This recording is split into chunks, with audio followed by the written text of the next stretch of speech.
Welcome to this evening journey. The world outside has grown quiet. The day's demands have finally released their grip, and you find yourself here, in this moment, seeking something that seems increasingly elusive in our modern world, the simple gift of rest. Perhaps you've been lying awake for what feels like hours, your mind racing through an endless catalog of thoughts, worries, and half-formed plans for tomorrow. Or maybe you're preparing for sleep, but already feeling that familiar tension, that anticipation of another difficult night. You're not alone in this struggle.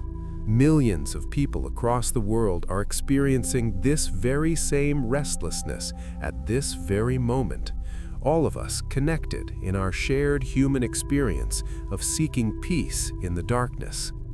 This isn't just another sleep meditation or a collection of techniques to force your body into submission. What we'll explore together is something deeper, something more aligned with the natural rhythms of your being. We're going to draw upon ancient wisdom that has guided people toward rest for thousands of years, combined with our modern understanding of how the mind and body work together in the dance of wakefulness and sleep. The Buddhist teachers who walked this earth centuries ago understood something profound about the nature of rest, about the relationship between effort and ease, between grasping and allowing. Tonight, we'll walk that same path together, discovering that the way to sleep isn't found in fighting against wakefulness, but in changing our relationship with it entirely. So, settle yourself now, wherever you are. Whether you're lying in bed, sitting in a comfortable chair, or finding your own perfect position for rest, allow yourself to arrive fully in this moment. There's nowhere else you need to be, nothing else you need to accomplish. The only task before you is to listen, to breathe, and to open yourself to the possibility that rest might come not through force, but through gentle acceptance. Let's begin this journey together, moving slowly and compassionately toward the peace that awaits you on the other side of struggle. When the mind won't turn off, understanding the restless mind. The universal experience of sleepless nights. There's something particularly distressing about lying awake in the dark while the world around you sleeps. The silence amplifies every thought, every concern, every random memory that decides to surface from the depths of your consciousness. You glance at the clock and watch the minutes tick by, each one adding to your anxiety about the coming day. 3 in the morning becomes 4, and you begin calculating how many hours of sleep you might still get if you fall asleep right now. But that calculation itself becomes another thought to chase, another worry to add to the growing pile, and the very act of trying to sleep pushes rest further away. This experience is far more common than you might imagine. Studies have revealed that approximately 60 million American adults struggle with chronic sleep disorders, with insomnia being the most prevalent complaint. But beyond those with diagnosed conditions, countless more people experience occasional nights of restless wakefulness, lying in bed with minds that simply refuse to quiet down. This isn't a modern phenomenon, although our contemporary lifestyle has certainly intensified it. Throughout human history, people have grappled with the challenge of finding rest when the mind remains stubbornly active. What makes nighttime wakefulness so uniquely challenging is the way it seems to hijack our entire mental and emotional system. During the day, when we're busy with activities and responsibilities, our minds have external focuses to occupy them. We move from task to task, conversation to conversation, experience to experience. Our attention is directed outward, engaged with the world around us.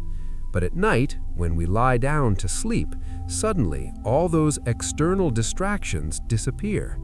The darkness and silence create a void that our minds immediately rush to fill with internal chatter. The thoughts that arise during these wakeful hours often carry a particular quality of intensity. Worries that seemed manageable during daylight hours suddenly feel overwhelming and urgent. A minor concern about tomorrow's meeting transforms into a catastrophic vision of career failure. A brief disagreement with a loved one replays endlessly, each iteration finding new ways to assign blame or imagine terrible outcomes. The mind becomes like a broken record, stuck in loops of rumination that feel impossible to escape. You tell yourself to stop thinking, to let it go, to just relax, but these commands only create more mental activity, more tension, more wakefulness. Understanding why this happens requires us to look at both the physical and psychological mechanisms at play during nighttime hours. Our brains don't simply switch off when we want them to. The transition from wakefulness to sleep is a complex process involving numerous biological systems, chemical changes, and shifts in brain activity. When this process is disrupted, whether by stress, anxiety, physical discomfort, or ingrained patterns of thought, we find ourselves caught in a state that is neither fully awake nor moving toward sleep. The monkey mind, an ancient understanding. More than 2,500 years ago, the Buddha and his followers recognized and named a phenomenon that continues to plague humanity today. They called it the monkey mind, a metaphor that captures perfectly the quality of our restless mental activity. Imagine a monkey swinging wildly from branch to branch in the forest canopy, never settling, never still, constantly moving and grasping for the next thing. This is how our minds often operate, particularly during those long nighttime hours when we're desperately seeking rest. The Sanskrit term for this restless state is kapicita, which combines the words for monkey and mind.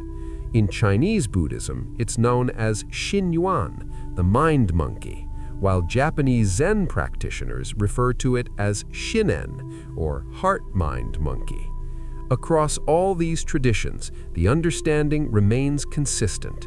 The untrained mind behaves like a wild animal, undisciplined and scattered, jumping from thought to thought without any real purpose or direction. It chatters endlessly, much like a troop of monkeys calling to each other in the trees, creating a constant background noise that prevents us from experiencing the deeper silence beneath. This monkey mind doesn't just manifest as random thoughts drifting through our awareness. It creates entire narratives, scenarios, and emotional experiences. One moment, you're replaying a conversation from 3 weeks ago, analyzing what you should have said differently. The next moment, you're planning your response to an email you need to send tomorrow, composing and revising it mentally, even though you're nowhere near your computer. Then, suddenly, you're remembering an embarrassing moment from your childhood, feeling the shame as if it's happening right now. The monkey swings from branch to branch, and you swing with it, pulled along by the momentum of your own mental activity. What makes this particularly challenging during sleep time is that the monkey mind thrives in the darkness and quiet of night. During the day, external stimuli provide some structure for your thoughts. You're responding to what's happening around you, dealing with immediate situations, engaging with other people. But at night, in the absence of these external inputs, the monkey mind has free rein. It can create entire worlds of worry and concern with nothing to interrupt or redirect its activity. The darkness becomes a canvas on which your mind projects its fears, anxieties, and endless planning.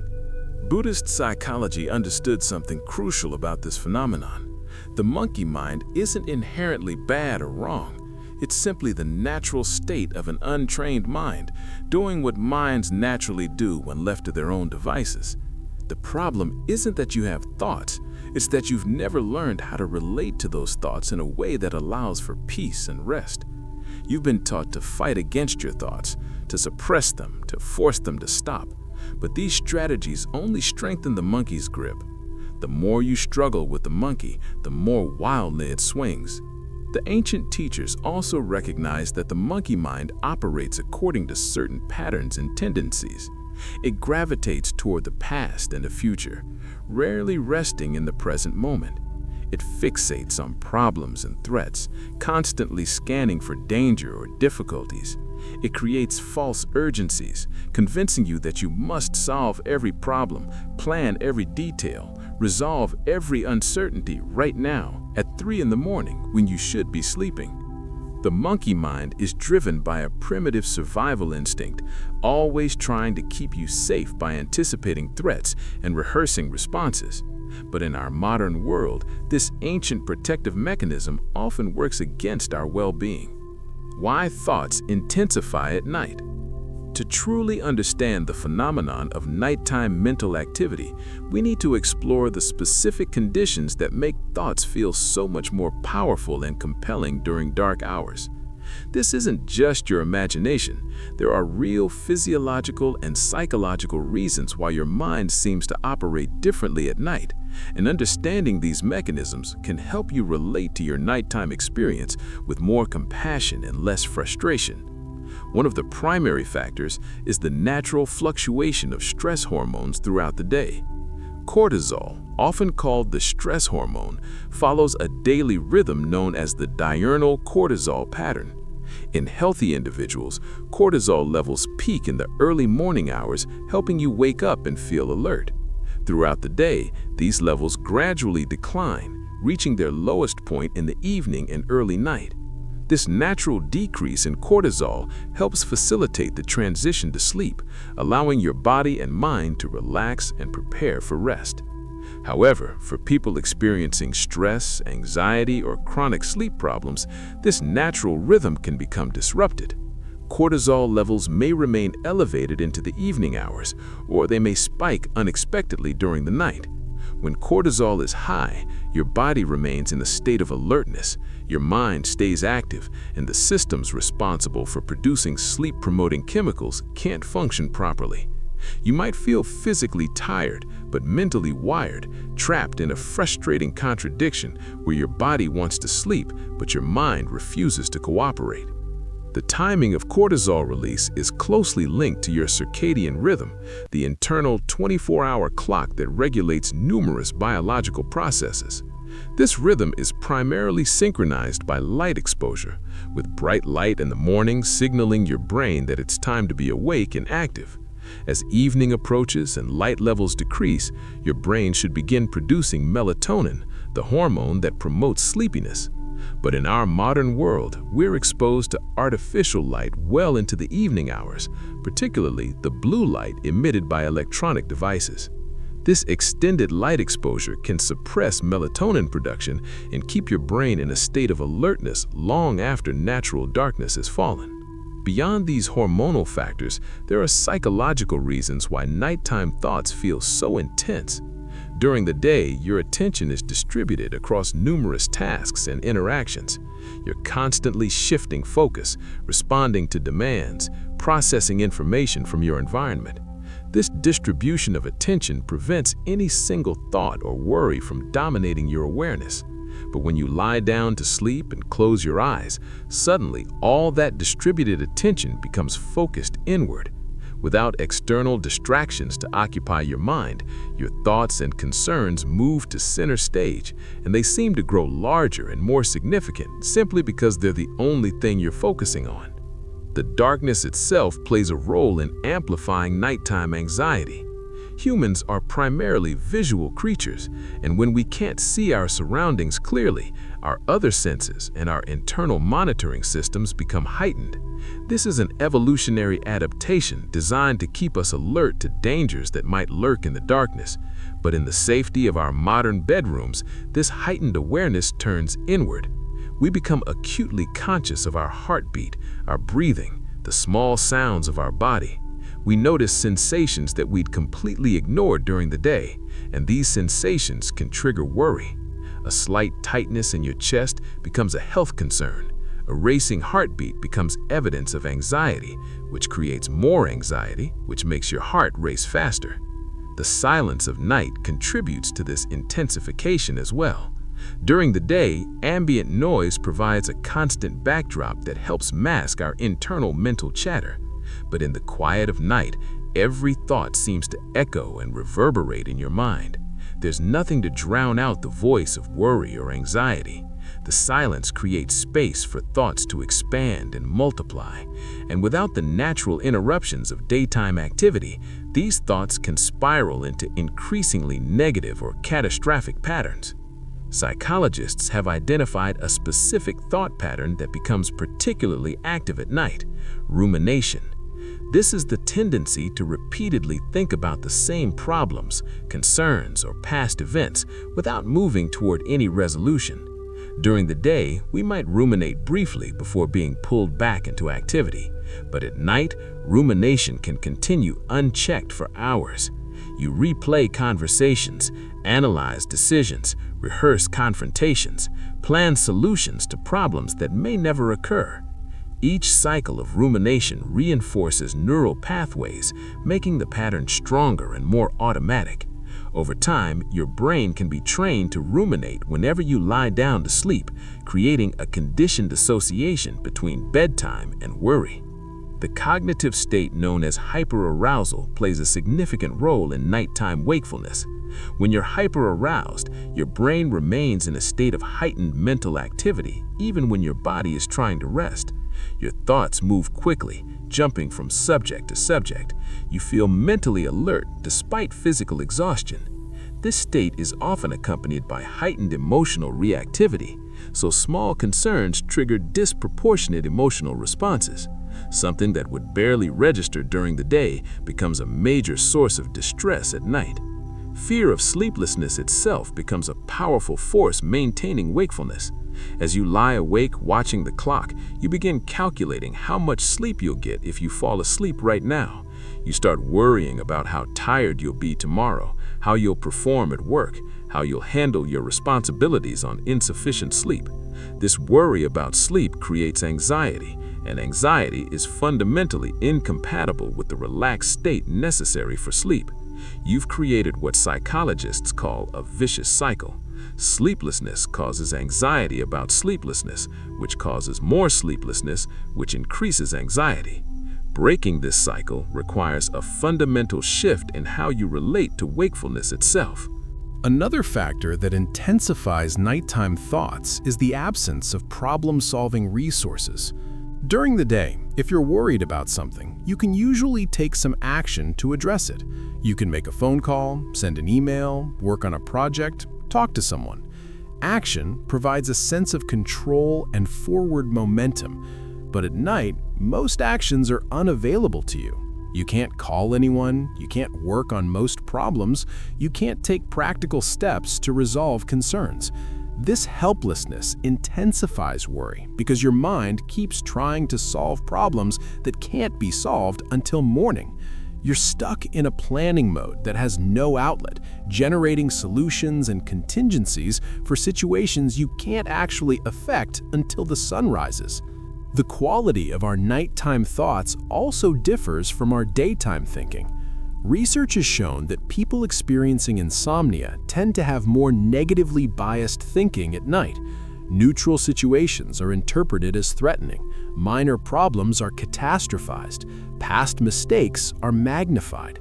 This negativity bias is partly due to fatigue, which reduces our ability to maintain balanced perspective and emotional regulation, and partly due to the way our brain processes information differently in states of stress and sleeplessness. The rational, analytical parts of our brain that help us maintain perspective become less active, while the emotional, reactive parts become more dominant. The physical experience of mental restlessness. The connection between mind and body becomes particularly apparent during sleepless nights. When your mind is racing, your body responds with a cascade of physical sensations and changes that can make sleep even more elusive. Understanding this mind-body connection is crucial because it reveals why purely mental efforts to fall asleep often fail, and why addressing the physical aspects of restlessness is equally important. When you're lying awake with an active mind, your nervous system remains engaged in what's called sympathetic activation. This is the fight or flight response, the ancient survival mechanism that prepares your body to deal with threats. Your heart rate increases slightly, your breathing becomes shallower and faster, your muscles tense in anticipation of action. Blood flow increases to your muscles and brain while decreasing to your digestive system. These are all appropriate responses if you're actually facing danger. But when you're lying safely in bed trying to sleep, this activation becomes an obstacle to rest. The tension that accompanies mental restlessness isn't always obvious or dramatic. You might not realize that your jaw is clenched, your shoulders are raised toward your ears, your hands are forming fists, or your legs are rigid. This subtle physical tension creates a feedback loop with your mental state. Your racing thoughts create physical tension, and the physical tension signals to your brain that something is wrong, that you need to remain alert, which generates more thoughts and concerns. Breaking this loop requires addressing both the mental and physical components simultaneously. Breathing patterns change significantly when your mind is restless. Instead of the slow, deep, rhythmic breathing that characterizes relaxation and sleep, you might breathe rapidly and shallowly from your chest. This type of breathing, sometimes called thoracic breathing, is associated with stress and anxiety. It doesn't allow for complete oxygen exchange, which can lead to a slight sense of breathlessness or air hunger, which in turn can trigger more anxiety. The breath becomes irregular, with frequent sighs, pauses, or sudden deep breaths as your body tries to compensate for inadequate breathing. Your body temperature also plays a role in this physical experience. As mentioned earlier, your core body temperature naturally drops as you prepare for sleep. This cooling is part of the biological process that facilitates the transition to sleep. But when you're experiencing mental restlessness and sympathetic activation, your body temperature regulation can be disrupted. You might feel too hot, throwing off covers in discomfort, or too cold, unable to get warm despite being bundled up. Some people experience fluctuations, alternating between feeling overheated and chilled. These temperature irregularities are both a cause and effect of sleeplessness, creating another feedback loop that maintains wakefulness. Digestive sensations often accompany nighttime wakefulness. Anxiety and stress can affect your digestive system in various ways. Some people experience nausea or stomach discomfort. Others feel hunger despite having eaten recently, or conversely, feel full and uncomfortable even though they haven't eaten for hours. Heartburn or acid reflux can become more noticeable when you're lying down and paying attention to internal sensations. The gut-brain connection is powerful, and the stress associated with sleeplessness can create genuine physical discomfort in your digestive system. Many people report experiencing what feels like excess energy in their bodies during sleepless nights. Despite mental exhaustion, your body might feel restless with an urge to move or change positions constantly. Your legs might feel uncomfortable or restless, sometimes manifesting as what's informally called restless leg syndrome, where you feel compelled to move your legs to relieve uncomfortable sensations. Your hands and feet might tingle or feel numb. These sensations aren't imagination. They're real physical manifestations of nervous system arousal and can range from mildly annoying to intensely uncomfortable. The sensation of your own heartbeat becomes much more noticeable during wakeful nights. You might feel your heart pounding in your chest or become aware of your pulse in various parts of your body. For some people, this awareness triggers health anxiety, worrying that something is wrong with their heart or cardiovascular system. This stress increases stress, which increases heart rate, which increases awareness of heartbeat, creating yet another vicious cycle. In most cases, what you're experiencing is simply the normal physiological response to stress and arousal, but the awareness of it can be deeply unsettling. Sensitivity to external stimuli increases when you're lying awake in the darkness. Every sound seems louder and more significant. The hum of the refrigerator, the settling of the house, distant traffic noise, a partner's breathing, all become potential sources of distraction or irritation. Touch sensitivity can increase as well, with sheets feeling too rough, the mattress too hard or soft, the pillow too flat or too thick. Everything that would normally fade into the background of your awareness becomes a prominent feature demanding attention. The physical weight of sleeplessness. Beyond the immediate experience of lying awake, chronic sleeplessness carries a significant psychological burden that affects how we relate to nighttime and sleep itself. Over time, repeated nights of poor sleep can fundamentally change our relationship to our beds, our bedrooms, and the entire ritual of preparing for sleep. Understanding these psychological dimensions helps explain why sleep problems often persist even after the original causes have been addressed. Sleep anxiety is one of the most common psychological complications of insomnia. This is the fear or worry about being unable to sleep, and it can become so powerful that it actually causes the very sleeplessness it fears. As bedtime approaches, you might feel your anxiety rising. You start dreading the ordeal of lying awake, predicting that you won't be able to sleep, imagining how terrible you'll feel tomorrow. By the time you actually get into bed, you're already tense and alert, your mind already turned towards sleeplessness. Primed for wakefulness rather than rest, this anticipatory anxiety can begin hours before bedtime, casting a shadow over your entire evening. People who struggle with sleep often develop what psychologists call maladaptive beliefs about sleep. These are thoughts and expectations that seem reasonable but actually work against healthy sleep. For example, you might believe that you must get 8 hours of sleep every night to function properly. When you don't meet this standard, you feel anxious and defeated, which ironically makes sleep more difficult. Or you might believe that you can't control your sleep at all, that it's completely random whether you'll rest well or lie awake. This sense of helplessness creates passive despair rather than active engagement with practices that might improve your sleep. The bedroom itself can become associated with wakefulness and frustration rather than rest and relaxation. Through a process called classical conditioning, your brain learns to connect your bed with the stress and anxiety of sleepless nights. You walk into your bedroom and immediately feel tension rising. You look at your bed and think about all the hours you've spent there staring at the ceiling. What should be a sanctuary for rest has become a site of nightly struggle. This negative association can become so strong that you might actually sleep better away from your own bed, in a hotel room or on a couch, simply because these spaces aren't connected with your sleep difficulties. Self-blame and frustration compound the difficulty of sleepless nights. You might criticize yourself for not being able to do something that seems so simple and natural. You compare yourself to others who apparently have no trouble sleeping, wondering what's wrong with you. You feel angry at your body for not cooperating, frustrated with your mind for refusing to quiet down. This self-directed negativity adds an emotional burden to the physical experience of wakefulness, and it increases overall stress levels, which further interferes with sleep. The impact of poor sleep extends into your daytime functioning and sense of well-being.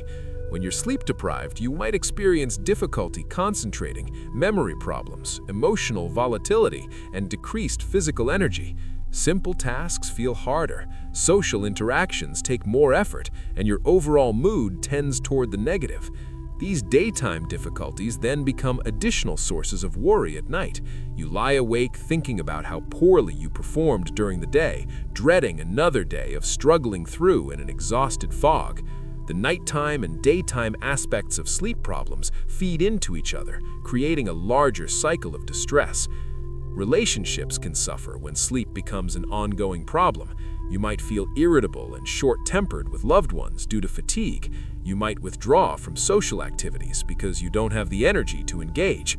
If you share a bed with a partner, you might feel resentment toward them for sleeping easily while you lie awake, or guilt about disturbing them with your restlessness. Conversations about your sleep problem might trigger defensiveness or frustration. The isolation that comes from feeling like you're the only one awake in a sleeping world can be profound. The loss of confidence in your body's natural wisdom is perhaps one of the most significant psychological impacts of chronic sleeplessness. Sleep should be automatic, a natural process that your body knows how to do without your conscious involvement. But when sleep becomes difficult, you lose faith in this innate capacity. You start believing that you need to control and manage every aspect of the sleep process, that left to its own devices, your body will fail to rest.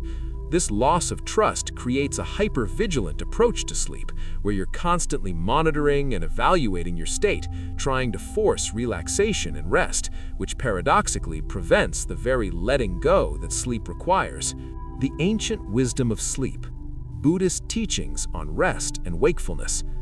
When we turn to ancient Buddhist teachings for guidance on sleep and rest, we discover a tradition that understood the profound connection between our waking consciousness and our nighttime experience. The Buddha himself spoke about sleep, not as something separate from spiritual practice, but as an integral part of how we live and cultivate awareness. His teachings reveal a sophisticated understanding of the mind's nature that remains remarkably relevant to our contemporary struggles with rest. The Buddha taught that sleep is one of the 5 hindrances to meditation practice, but his understanding of this hindrance was nuanced and compassionate. He didn't condemn sleep or suggest that spiritual practitioners should try to eliminate rest from their lives. Rather, he recognized that excessive sleepiness during meditation practice could indicate an imbalanced approach to spiritual development. He understood that both too much and too little sleep could interfere with the clarity of mind necessary for awakening, and he offered practical guidance for finding the middle way. One of the most important Buddhist texts addressing sleep is the Anguttara Nikaya, where the Buddha provides detailed instructions on how to approach rest mindfully. He taught monks to sleep mindfully and with clear comprehension, remaining aware even as they prepare for and enter sleep. This doesn't mean forcing yourself to stay alert when your body needs rest, but rather maintaining a quality of awareness that pervades all activities, including the transition to sleep. The Buddha's guidance emphasizes that the quality of your consciousness doesn't need to be abandoned just because you're resting. Instead, you can bring the same mindful attention to the experience of preparing for sleep, lying down, and eventually drifting off that you might bring to seated meditation or walking practice. The famous lion's posture that the Buddha recommended for sleep reveals the spiritual dimension he saw in this daily activity. He instructed his disciples to lie on their right side with legs extended, one foot resting on the other, and the right hand supporting the head while the left hand rests along the body. This is the same posture in which the Buddha himself was said to have passed into final nirvana, his ultimate rest. By adopting this position, practitioners were reminded that each night's sleep could be approached with the same acceptance and awareness that one might bring to the end of life itself. Sleep becomes a practice of letting go, of releasing the day, of trusting in the natural processes of the body and mind. The concept of right effort in Buddhist practice has direct applications to sleep difficulties. Right effort doesn't mean forcing or striving intensely. Instead, it refers to a balanced, sustainable approach to practice that recognizes the limits of willpower and the importance of working with rather than against our natural energies and tendencies. When applied to sleep, right effort means neither trying too hard to make yourself sleep nor giving up entirely and resigning yourself to wakefulness. It means engaging with the process of preparing for rest while remaining relaxed and non-attached to outcomes. Buddhist psychology identifies what it calls the 5 aggregates that make up our experience: form, the physical body; feeling, pleasant, unpleasant, or neutral sensations; perception, the process of recognizing and interpreting experiences; mental formations, thoughts, emotions, and habitual patterns; and consciousness, the basic awareness that underlies all experience. Sleep problems typically involve disturbances in several of these aggregates. The body is tense, form, sensations feel uncomfortable, feeling, we interpret our sleeplessness negatively, perception, we generate worried thoughts, mental formations, and are anxious, consciousness. Thoughts, mental formations, and our basic awareness becomes agitated, consciousness. Buddhist practice offers methods for working with each of these levels of experience, helping to restore balance and ease. The teaching of non-attachment provides perhaps the most powerful framework for relating to sleep difficulties. The Buddha taught that suffering arises from our tendency to cling to pleasant experiences and push away unpleasant ones. We want sleep desperately, we grasp after it, we make it into something we must have right now. This very grasping creates tension and prevents the relaxation necessary for sleep. Buddhist practice invites us to notice this grasping, to feel how it manifests in our body and mind, and to gradually learn to release it. This doesn't mean we stop caring about sleep or pretending we don't want rest. It means we hold our desire for sleep more lightly, with an open hand rather than a clenched fist. The concept of the bardo state in Tibetan Buddhism offers another lens through which to view the experience of sleepless nights. The bardo refers to the intermediate state between death and rebirth, but it also applies to any transitional state, including the transition between waking and sleeping. When you lie awake at night, you're in a kind of bardo, neither fully awake nor asleep, suspended in an uncertain in-between state. Tibetan teachings suggest that these liminal spaces can be opportunities for deep insight if we approach them with awareness and acceptance rather than fear and resistance. The discomfort of sleeplessness can become a doorway to understanding the nature of consciousness itself. The practice of mindfulness in the dark. Mindfulness, the core practice of Buddhist meditation, takes on a particular quality and significance during nighttime wakefulness. The darkness and silence of night create conditions that can either intensify suffering or deepen awareness, depending on how we approach them. Learning to practice mindfulness during sleepless hours transforms what feels like wasted time into an opportunity for genuine spiritual development and psychological healing. Mindfulness is often described as paying attention in a particular way, on purpose, in the present moment, and non-judgmentally. This definition, while simple, contains profound implications for working with sleep difficulties. When you lie awake at night, your attention is typically not in the present moment. You're dwelling on the past, what happened today, what you should have done differently, or projecting into the future, worrying about tomorrow, planning and rehearsing. You're not actually experiencing the present moment of lying in your bed, breathing, being held by the mattress beneath you. Mindfulness invites you to return your attention to what's actually happening right now. The non-judgmental aspect of mindfulness is particularly crucial when working with sleeplessness. We have so many judgments about being awake at night. We think something is wrong with us, that we're failing at something basic, that this shouldn't be happening. We label the experience as bad, ourselves as broken, and the night as endless and terrible. Each of these judgments adds a layer of suffering on top of the simple fact of being awake. Mindfulness practice helps us notice these judgments as they arise and create some space around them. We can observe the thought, "I'll never fall asleep," as just a thought, not necessarily a truth, and not something we need to argue with or believe completely. Bringing mindful awareness to your physical sensations during wakefulness can dramatically shift your experience. Instead of being caught in your racing thoughts, you can direct your attention to the sensation of breathing, the weight of your body on the mattress, the temperature of the air on your skin, the feeling of fabric against your body. These present moment sensations anchor you in physical reality and provide an alternative to the endless mental loops. You might notice tension in your shoulders and simply observe it without trying to force it away. You might feel your heartbeat and recognize it as your body's natural rhythm rather than a sign of something wrong. The practice of noting, drawn from Mahasi Sayadaw's Vipassana tradition, offers a structured way to bring mindfulness to nighttime wakefulness. As thoughts arise, you can mentally note them, planning, worrying, remembering, imagining. You don't try to stop the thoughts or get involved in their content. You simply note what type of mental activity is occurring and allow your attention to return to your chosen anchor, typically the breath. Over time, this practice creates a different relationship with thoughts. They become more like clouds passing through the sky of your awareness rather than solid realities you must engage with. Mindfulness of the mind itself, what Buddhists call chittanupassana, is particularly powerful during sleepless nights. This involves observing the quality and character of your mental state rather than getting lost in specific thought content. You might notice the mind is restless right now. Anxiety is present. The mind is creating stories about tomorrow. This meta-awareness, this ability to observe your own mental processes, creates a sense of spaciousness. You're not completely identified with your worried mind. There's the worried mind, and there's the awareness observing the worried mind. And you're actually more closely identified with that observing awareness than with the worries themselves.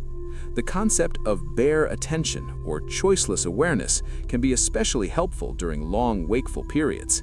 Instead of having a rigid meditation practice where you're supposed to focus on your breath and treat everything else as a distraction, you simply notice whatever is most prominent in your experience from moment to moment.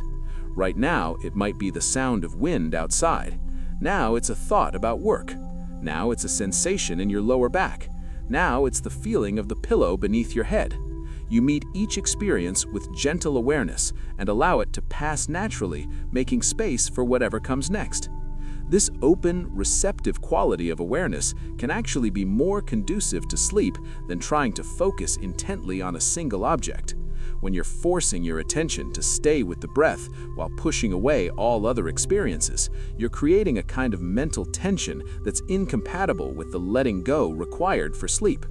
But when you allow your awareness to float freely, noticing whatever arises without clinging or aversion, you're cultivating a quality of ease and acceptance that mirrors the natural transition into sleep.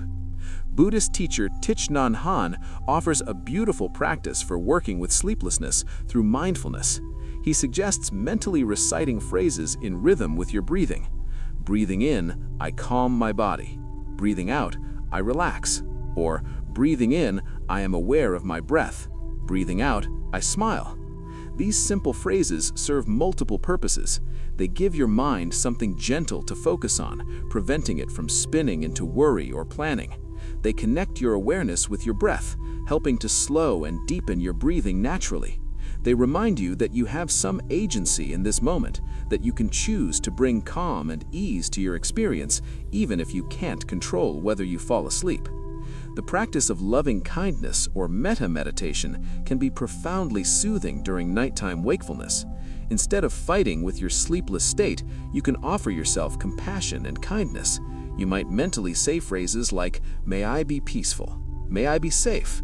May I be at ease. May I accept this moment as it is." You can extend this loving kindness to your own body.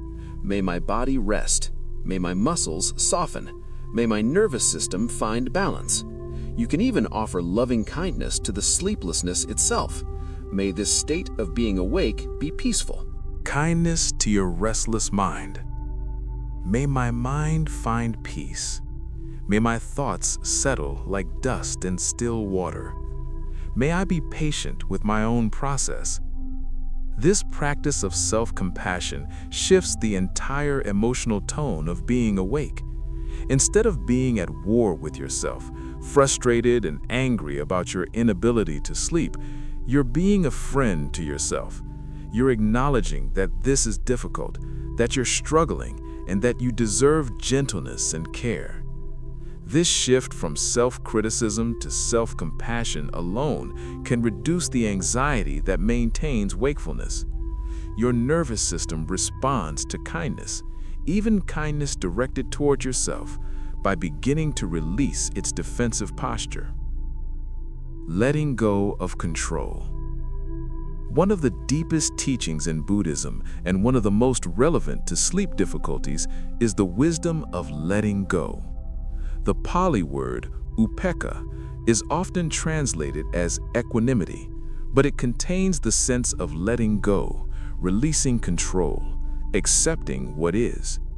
This teaching directly challenges one of the primary ways we make our sleep problems worse, by trying too hard to make ourselves sleep, by attempting to control a process that by its very nature must be allowed rather than forced. Think about how sleep actually happens. You can't decide to fall asleep and have it occur on command. You can create conditions that make sleep more likely. You can prepare yourself physically and mentally for rest, but the actual transition from waking to sleeping is something that happens to you, not something you do. It's a surrender, a letting go of conscious control. But when we're lying awake, desperate for sleep, we try to force this surrender, which is a fundamental contradiction. We're trying to control the process of releasing control, and this creates an impossible bind. The Buddha taught that clinging and aversion are the root causes of suffering. We cling to pleasant experiences, wanting them to continue and intensify. We push away unpleasant experiences, wanting them to end immediately. In the context of sleep, we're clinging desperately to the idea of being asleep, and we're pushing away with all our might the reality of being awake. This creates intense suffering on top of the simple fact of wakefulness. The wakefulness itself is just a state. It's neutral. But our resistance to it, our desperate wish for it to be different, transforms it into anguish. Practicing letting go doesn't mean pretending you don't care about sleep or resigning yourself to permanent wakefulness. It means acknowledging your preference for sleep while releasing the tight grip of insistence that it must happen right now.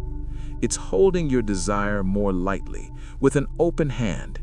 You can say to yourself, I would like to sleep. Sleep would be nice, but right now I'm awake, and I can be okay with that for this moment. This isn't giving up. It's actually a form of wisdom that recognizes what you can and cannot control. The practice of letting go can be cultivated through specific contemplations. You might reflect on all the things of life that happen through allowing rather than forcing. You don't make your heart beat through effort. You don't digest your food through willpower.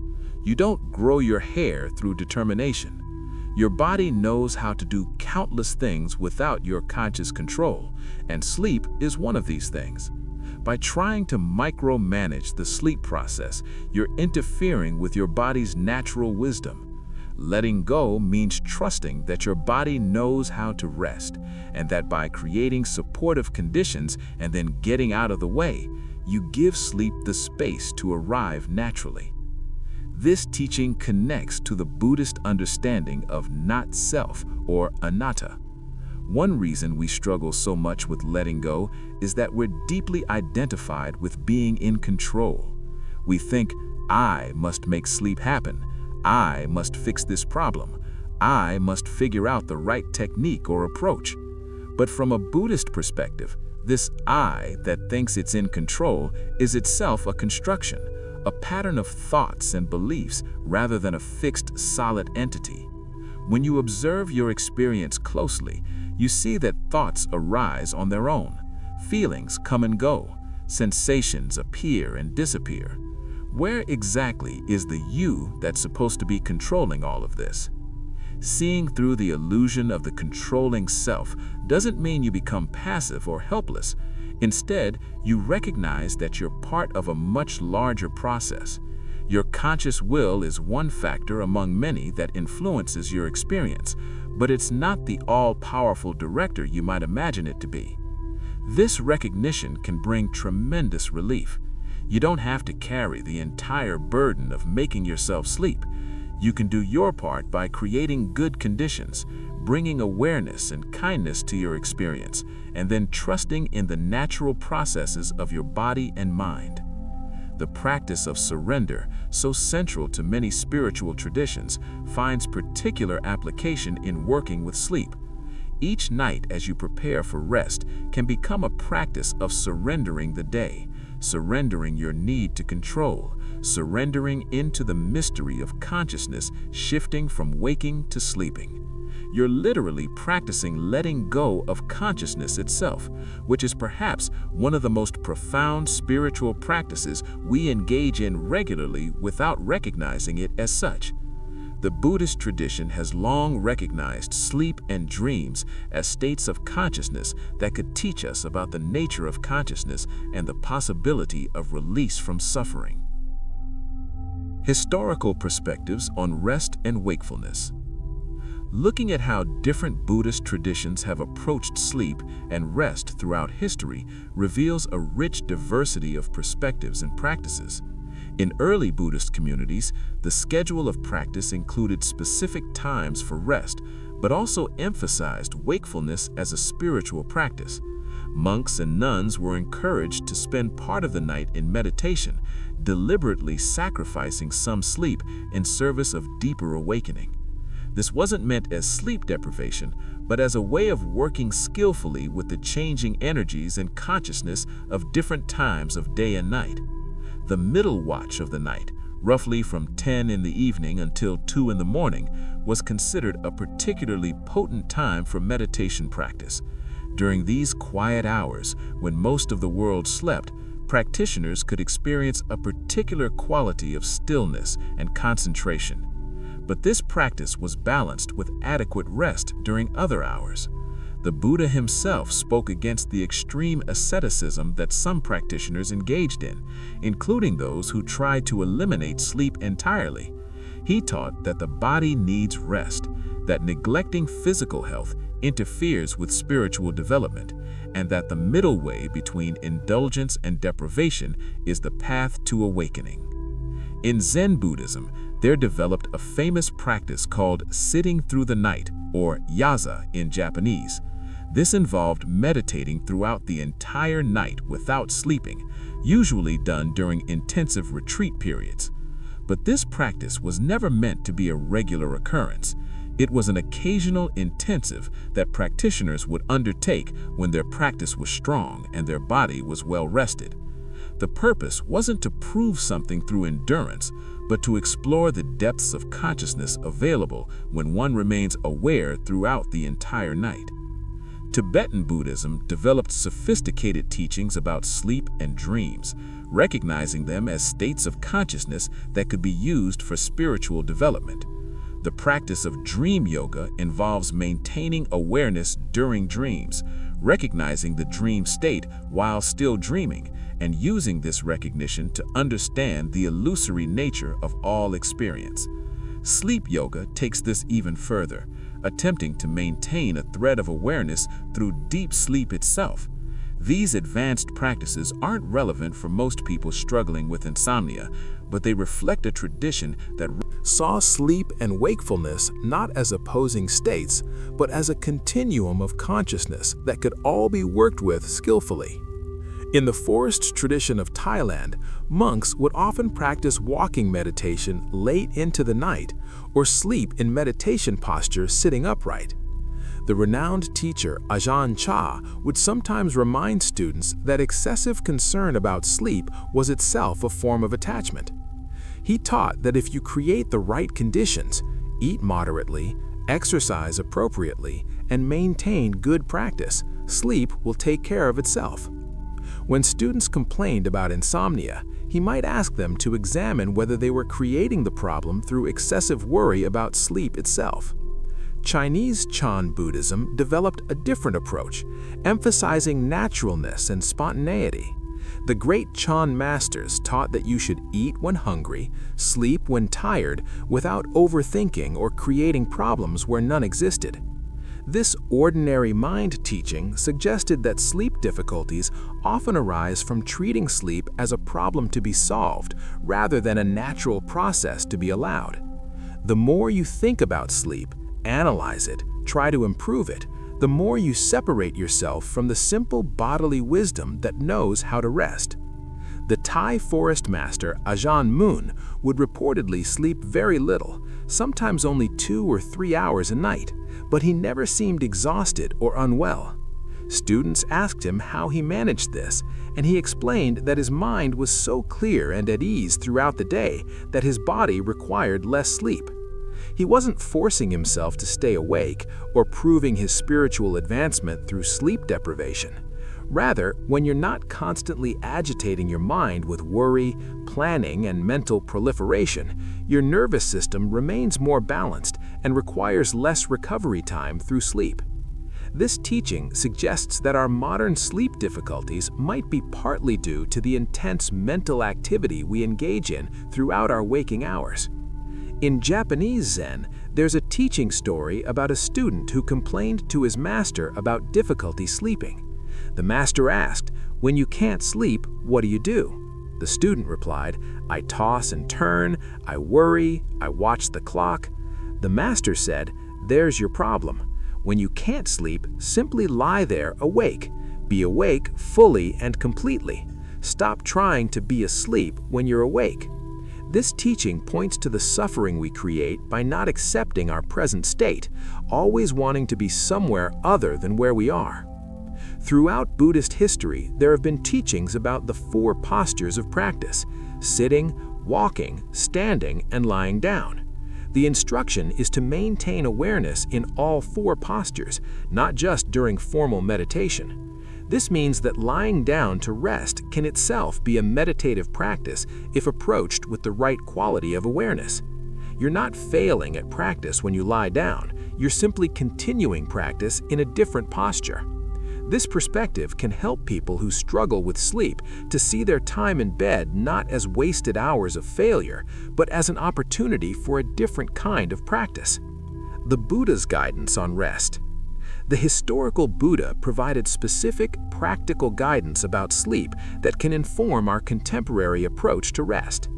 In the Anguttara Nikaya, he outlined what he called appropriate times for sleep, suggesting that rest should come after the day's work is done, and that excessive sleep during productive hours was a hindrance to progress. But he also recognized that adequate rest was necessary for health and clear thinking. He found fault both with those who slept too much, using sleep as an escape from practice and responsibility, and with those who drove themselves to exhaustion through insufficient rest. The Buddha taught that the quality of mind we bring to sleep is influenced by our daytime conduct and mental states. If you spend your day in ethical conduct, helping others, practicing mindfulness, and avoiding harmful actions, your mind naturally settles more easily at night. Conversely, if your day is filled with agitation, harmful speech, unethical behavior, or excessive sensory indulgence, your mind carries this turbulence into the night. This teaching emphasizes that good sleep begins long before you lie down in bed. It starts with how you live your entire day. In the Satipatthana Sutta, the foundational text on mindfulness practice, the Buddha instructs practitioners to maintain awareness of body positions and activities throughout the day, including when lying down to sleep. The instruction is to know when you're lying down that you're lying down, to be aware of your body's position, to notice the intention to move before moving. This continuous mindfulness doesn't stop when you prepare for sleep. You bring the same quality of attention to unbuttoning your shirt, pulling back the covers, adjusting your pillow, and settling into your sleeping position. The Buddha also taught about appropriate reflection before sleep.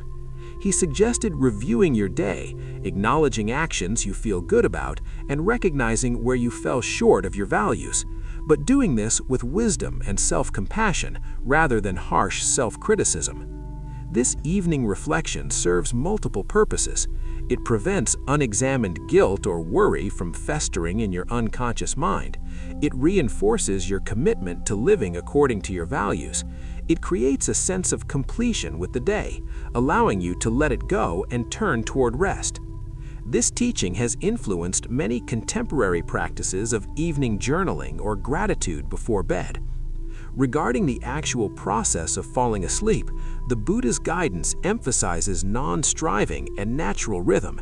In various discourses, he describes how monastics should establish mindfulness and clear comprehension before lying down, and then allow sleep to come naturally without forcing it.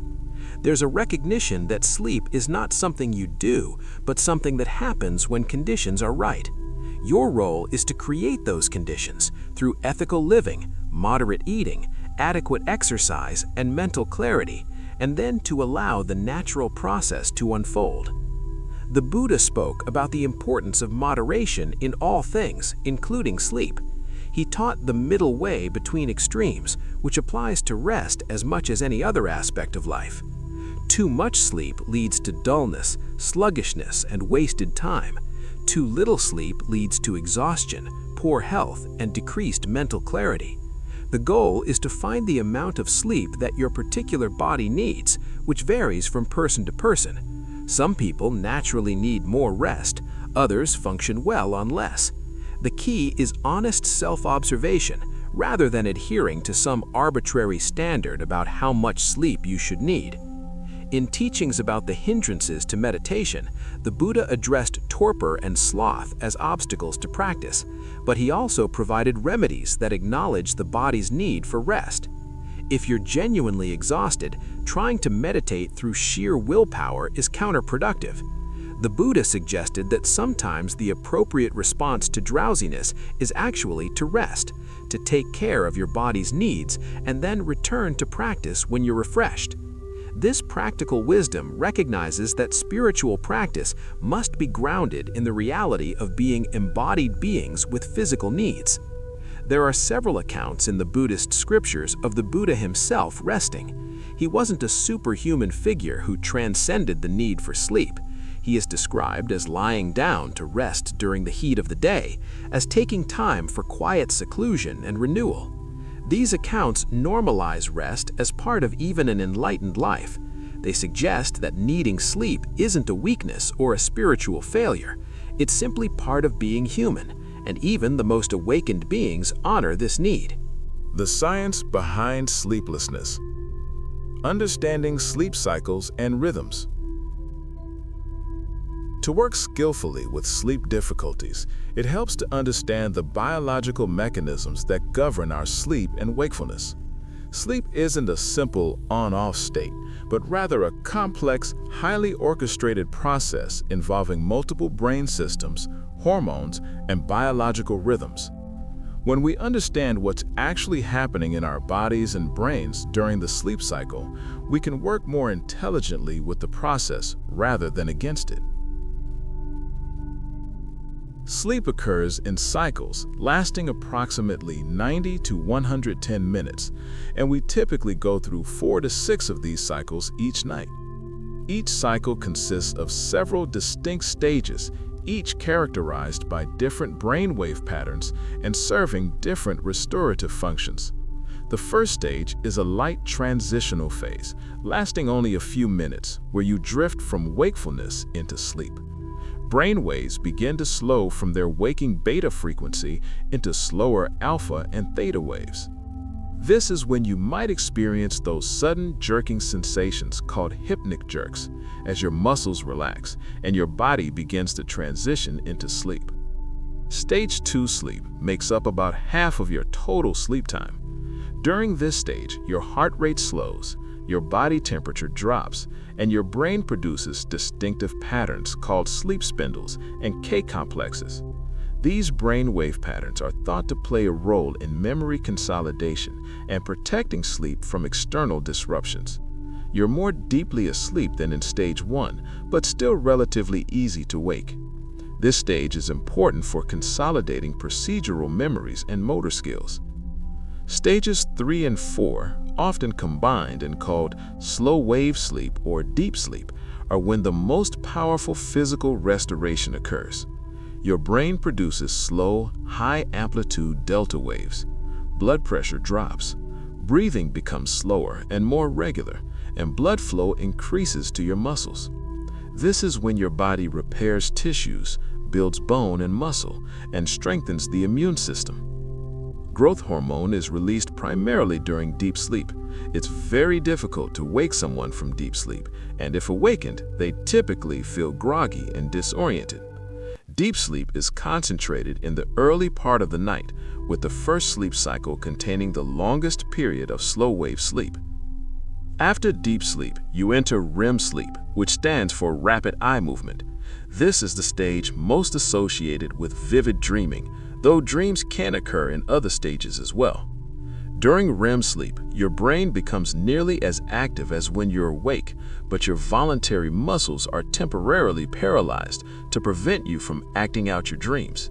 Your eyes move rapidly back and forth beneath closed lids.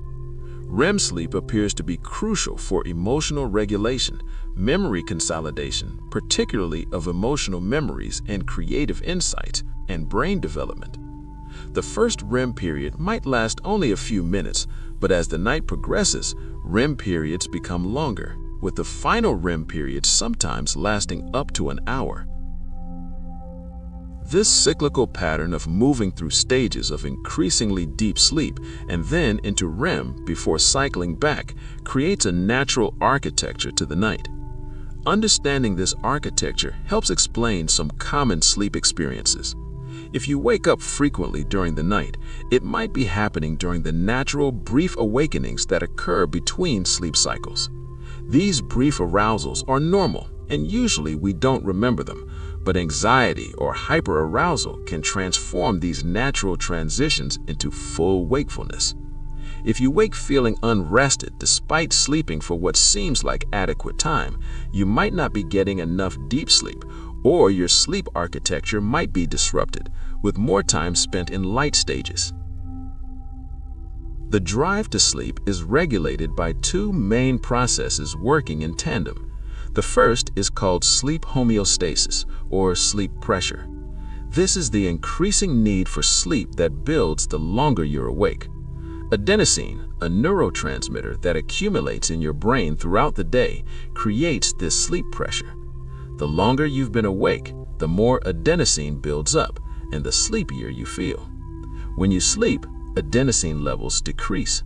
This is why caffeine, which blocks adenosine receptors in the brain, can temporarily stave off sleepiness, though it doesn't actually reduce the genuine need for sleep that continues building beneath the surface. The second process governing sleep is your circadian rhythm, the internal biological clock that runs on an approximately 24-hour cycle. This rhythm is primarily synchronized to the light-dark cycle of the Earth's rotation, though it's also influenced by feeding times, social cues, and physical activity. Your circadian rhythm regulates not just sleep and wakefulness, but also body temperature, hormone release, hunger, and many other biological processes. Even if you were isolated in a completely dark environment with no time cues, your body would continue to follow an approximate 24-hour rhythm, though it might gradually drift from the standard clock time. The circadian rhythm is controlled by a group of cells in the hypothalamus called the suprachiasmatic nucleus. These cells respond to light information received from the eyes, using this input to synchronize your internal clock with the external environment. When light hits receptors in your eyes in the morning, signals travel to the suprachiasmatic nucleus, which then sends signals throughout the body saying, "It's daytime, time to be active and awake." As darkness falls, the absence of light triggers the release of melatonin from the pineal gland, promoting sleepiness. Melatonin levels typically begin rising about 2 hours before your habitual bedtime, peak in the middle of the night, and then decline toward morning. Your body temperature also follows a circadian rhythm that's closely tied to sleep. Your core temperature is highest in the late afternoon and early evening, then begins dropping as bedtime approaches. It reaches its lowest point in the early morning hours, typically around 4 or 5 in the morning, and then begins rising again to help promote wakefulness. This temperature drop in the evening is actually one of the signals that helps initiate sleep. When your core temperature decreases, it triggers physiological changes that promote sleepiness. This is why sleeping in a cool room often feels more comfortable and conducive to rest than sleeping in a warm environment. Understanding these biological processes helps explain why certain factors disrupt sleep so profoundly. Exposure to bright light, particularly blue wavelength light from electronic devices in the hours before bed, can suppress melatonin production and delay your circadian rhythm, making you feel alert when you should be winding down. Irregular sleep schedules confuse your circadian system, as it doesn't know when to promote wakefulness and when to facilitate sleep. Napping late in the afternoon can reduce sleep pressure, meaning there's less homeostatic drive for sleep when bedtime arrives. Consuming caffeine, even 6 hours before bed, can block adenosine receptors and interfere with sleep pressure. What happens in your brain when you can't sleep? When you're lying awake, unable to sleep, specific patterns of brain activity differ from those that characterize the transition to sleep. Understanding these differences can help you recognize what's happening and work more skillfully with your experience. Modern neuroscience has revealed fascinating details about the insomniac brain that help explain why sleep feels so elusive during difficult nights. In the state leading to sleep, there should be a gradual shift in brainwave activity. Beta waves, which dominate during alert wakefulness, should give way to slower alpha and theta waves. Different brain regions should begin to show decreased metabolic activity, particularly in areas associated with problem-solving, planning, and analytical thinking. But in people experiencing insomnia, brain imaging studies have shown that certain areas remain more active than they should be during attempts to sleep. The prefrontal cortex, involved in planning and worry, often shows persistent activation. The amygdala, the brain's alarm system for detecting threats, can remain on high alert, scanning for problems even when you're lying safely in bed. This pattern of brain activity has been called hyperarousal, and it's one of the core features of chronic insomnia. Hyperarousal isn't just about feeling mentally active, it's a state where your entire nervous system is running at a higher level of activation than is appropriate for sleep. Your brain's wake-promoting systems remain engaged when they should be quieting down, while sleep-promoting systems fail to activate sufficiently. Research using brain imaging has shown that people with insomnia have higher whole brain metabolism during the transition to sleep and during the first stages of sleep compared to good sleepers. The brain's arousal system involves several interconnected regions and neurotransmitters. The ascending reticular activating system, located in the brainstem, acts like a volume control for consciousness. When this system is highly active, you feel alert and awake. For sleep to occur, this system needs to quiet down. But stress, anxiety, and conditioned arousal can keep this system activated inappropriately. The locus coeruleus, a small structure in the brainstem that produces norepinephrine, plays a key role in arousal and alertness. In states of stress or threat, this area becomes highly active, flooding the brain with norepinephrine and maintaining wakefulness. The neurotransmitter orexin, also called hypocretin, promotes wakefulness, and its levels should drop as sleep approaches. However, stress and arousal can maintain elevated orexin levels. Similarly, histamine, another wake-promoting neurotransmitter, should decrease as you prepare for sleep. The complex interplay of these various neurochemicals creates either a state conducive to sleep or one that maintains wakefulness. And in insomnia, this balance is tilted too far toward wakefulness. Interestingly, research has shown that people with insomnia often underestimate how much they actually sleep. This phenomenon, called sleep state misperception, occurs because there can be brief periods of light sleep that you don't recognize as sleep. You feel like you've been awake all night, but sleep studies reveal that you actually slept for several hours. This happens because your brain remains in a state of heightened information processing even during light sleep. You're more aware of your surroundings and your own thought processes than someone sleeping normally would be. This creates a subjective experience of continuous wakefulness even when objective measures show sleep occurring. The default mode network, a set of brain regions that activate when you're not focused on external tasks, shows different patterns in insomnia. This network is involved in self-referential thinking, mind wandering, and internal narrative. In people with good sleep, this network should quiet down as sleep approaches. But in insomnia, it can remain active, generating the endless stream of thoughts, worries, and mental scenarios that characterize wakeful nights. You're essentially stuck in a mode of internal processing when your brain should be shifting into the very different state of sleep. Neuroplasticity, the brain's ability to form new neural connections and patterns, plays a role in chronic insomnia. Repeated nights of lying awake can actually train your brain to associate your bed and bedroom with wakefulness and arousal, rather than with sleep. Through a process of conditioning, simply being in your bedroom or getting into bed can trigger activation of arousal systems. Your brain has learned that bed equals thinking time or bedroom equals worry time rather than bed equals sleep time. This conditioned arousal can be powerful enough to trigger wakefulness even when you're genuinely exhausted. The interaction between the cortex, the outer layer of the brain involved in higher-level processing, and the subcortical regions, deeper structures involved in basic drives and emotions, is different in insomnia. Normally, as you transition towards sleep, cortical activity should decrease and subcortical processes should dominate. But in insomnia, there can be excessive cortical influence, with the thinking, analyzing parts of your brain remaining too active and preventing the deeper brain regions from initiating the sleep process. It's as if the conscious, thinking part of your brain won't relinquish control to allow the more primitive sleep systems to do their work: stress, cortisol, and the arousal system. The relationship between stress and sleep is bidirectional and powerful. Stress interferes with sleep, and poor sleep increases stress reactivity, creating a cycle that can be difficult to break.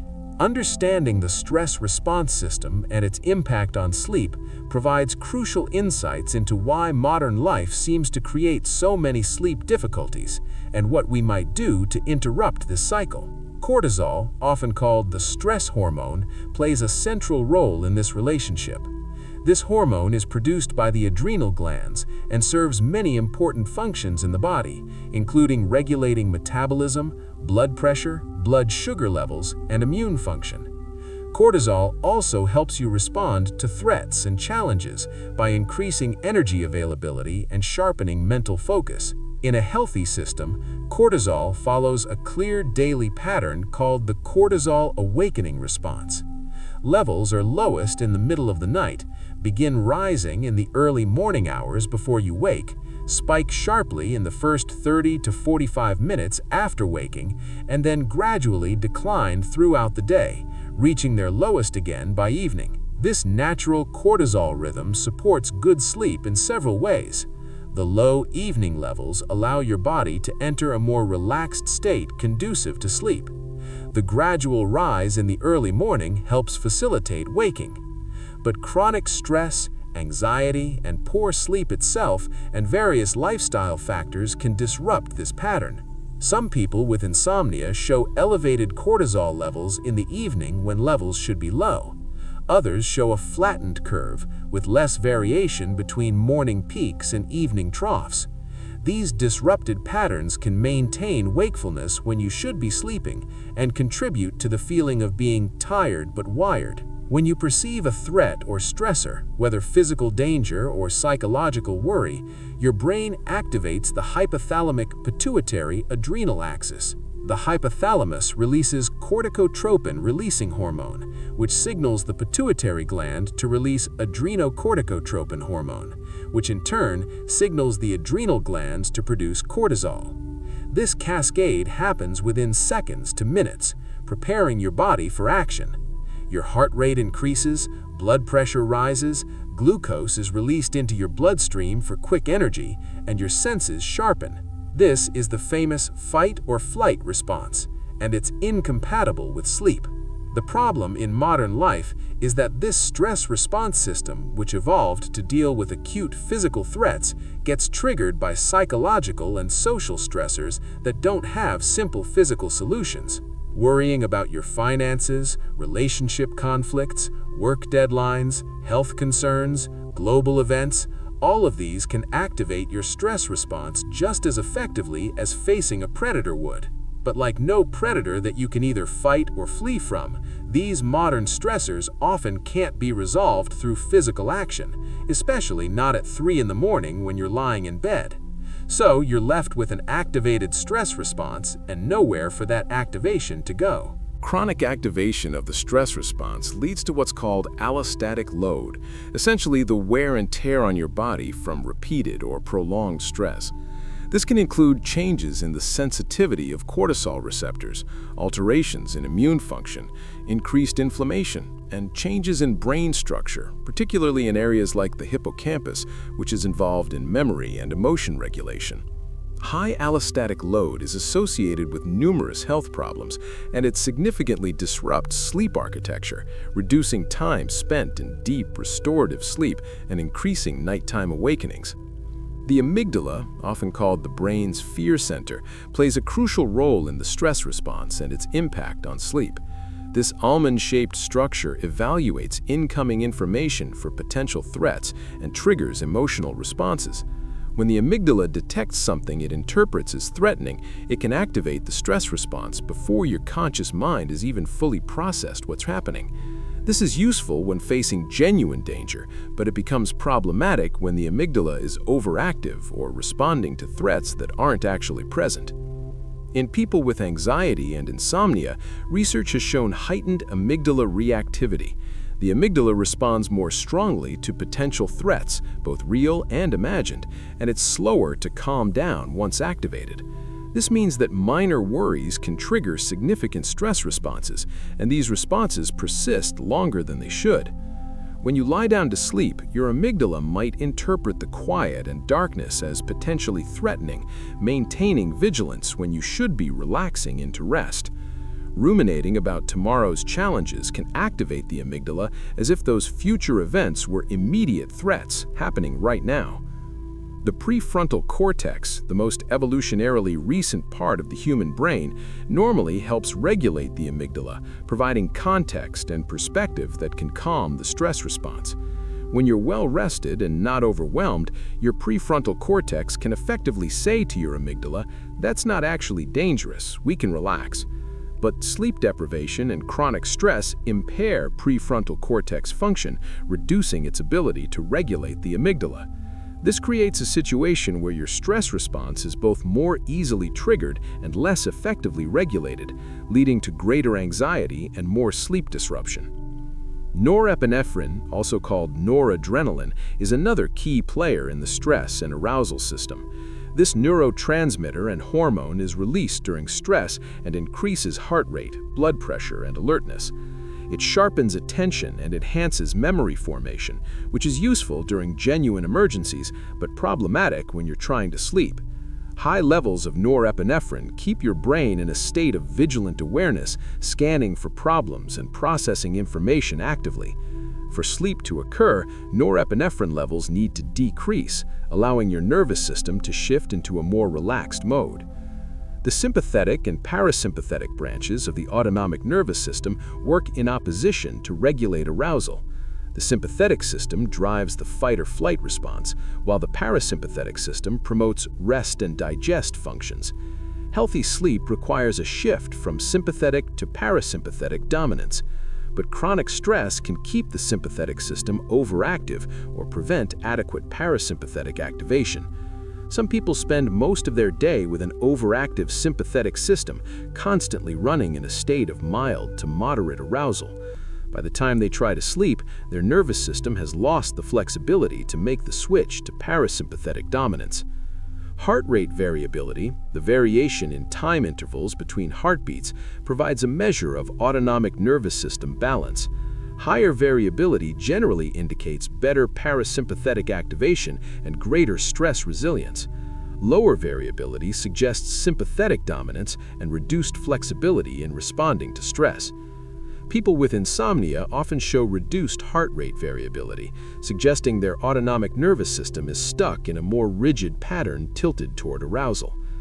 Practices that increase heart rate variability, such as slow breathing, meditation, and regular exercise, can help restore balance to the autonomic nervous system and improve sleep. The sanctuary of your sleeping space.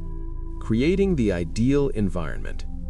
The space in which you attempt to sleep has a profound influence on your ability to rest, yet many of us give surprisingly little attention to our sleeping environment, treating our bedrooms as multi-purpose spaces that serve many functions beyond sleep.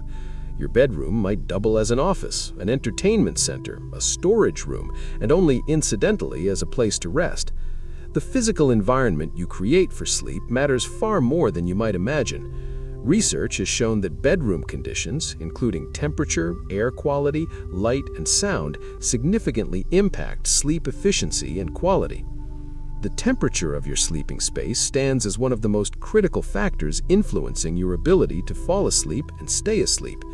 Your body's core temperature naturally drops as you prepare for sleep, and this cooling is actually part of the biological signal that initiates the sleep process.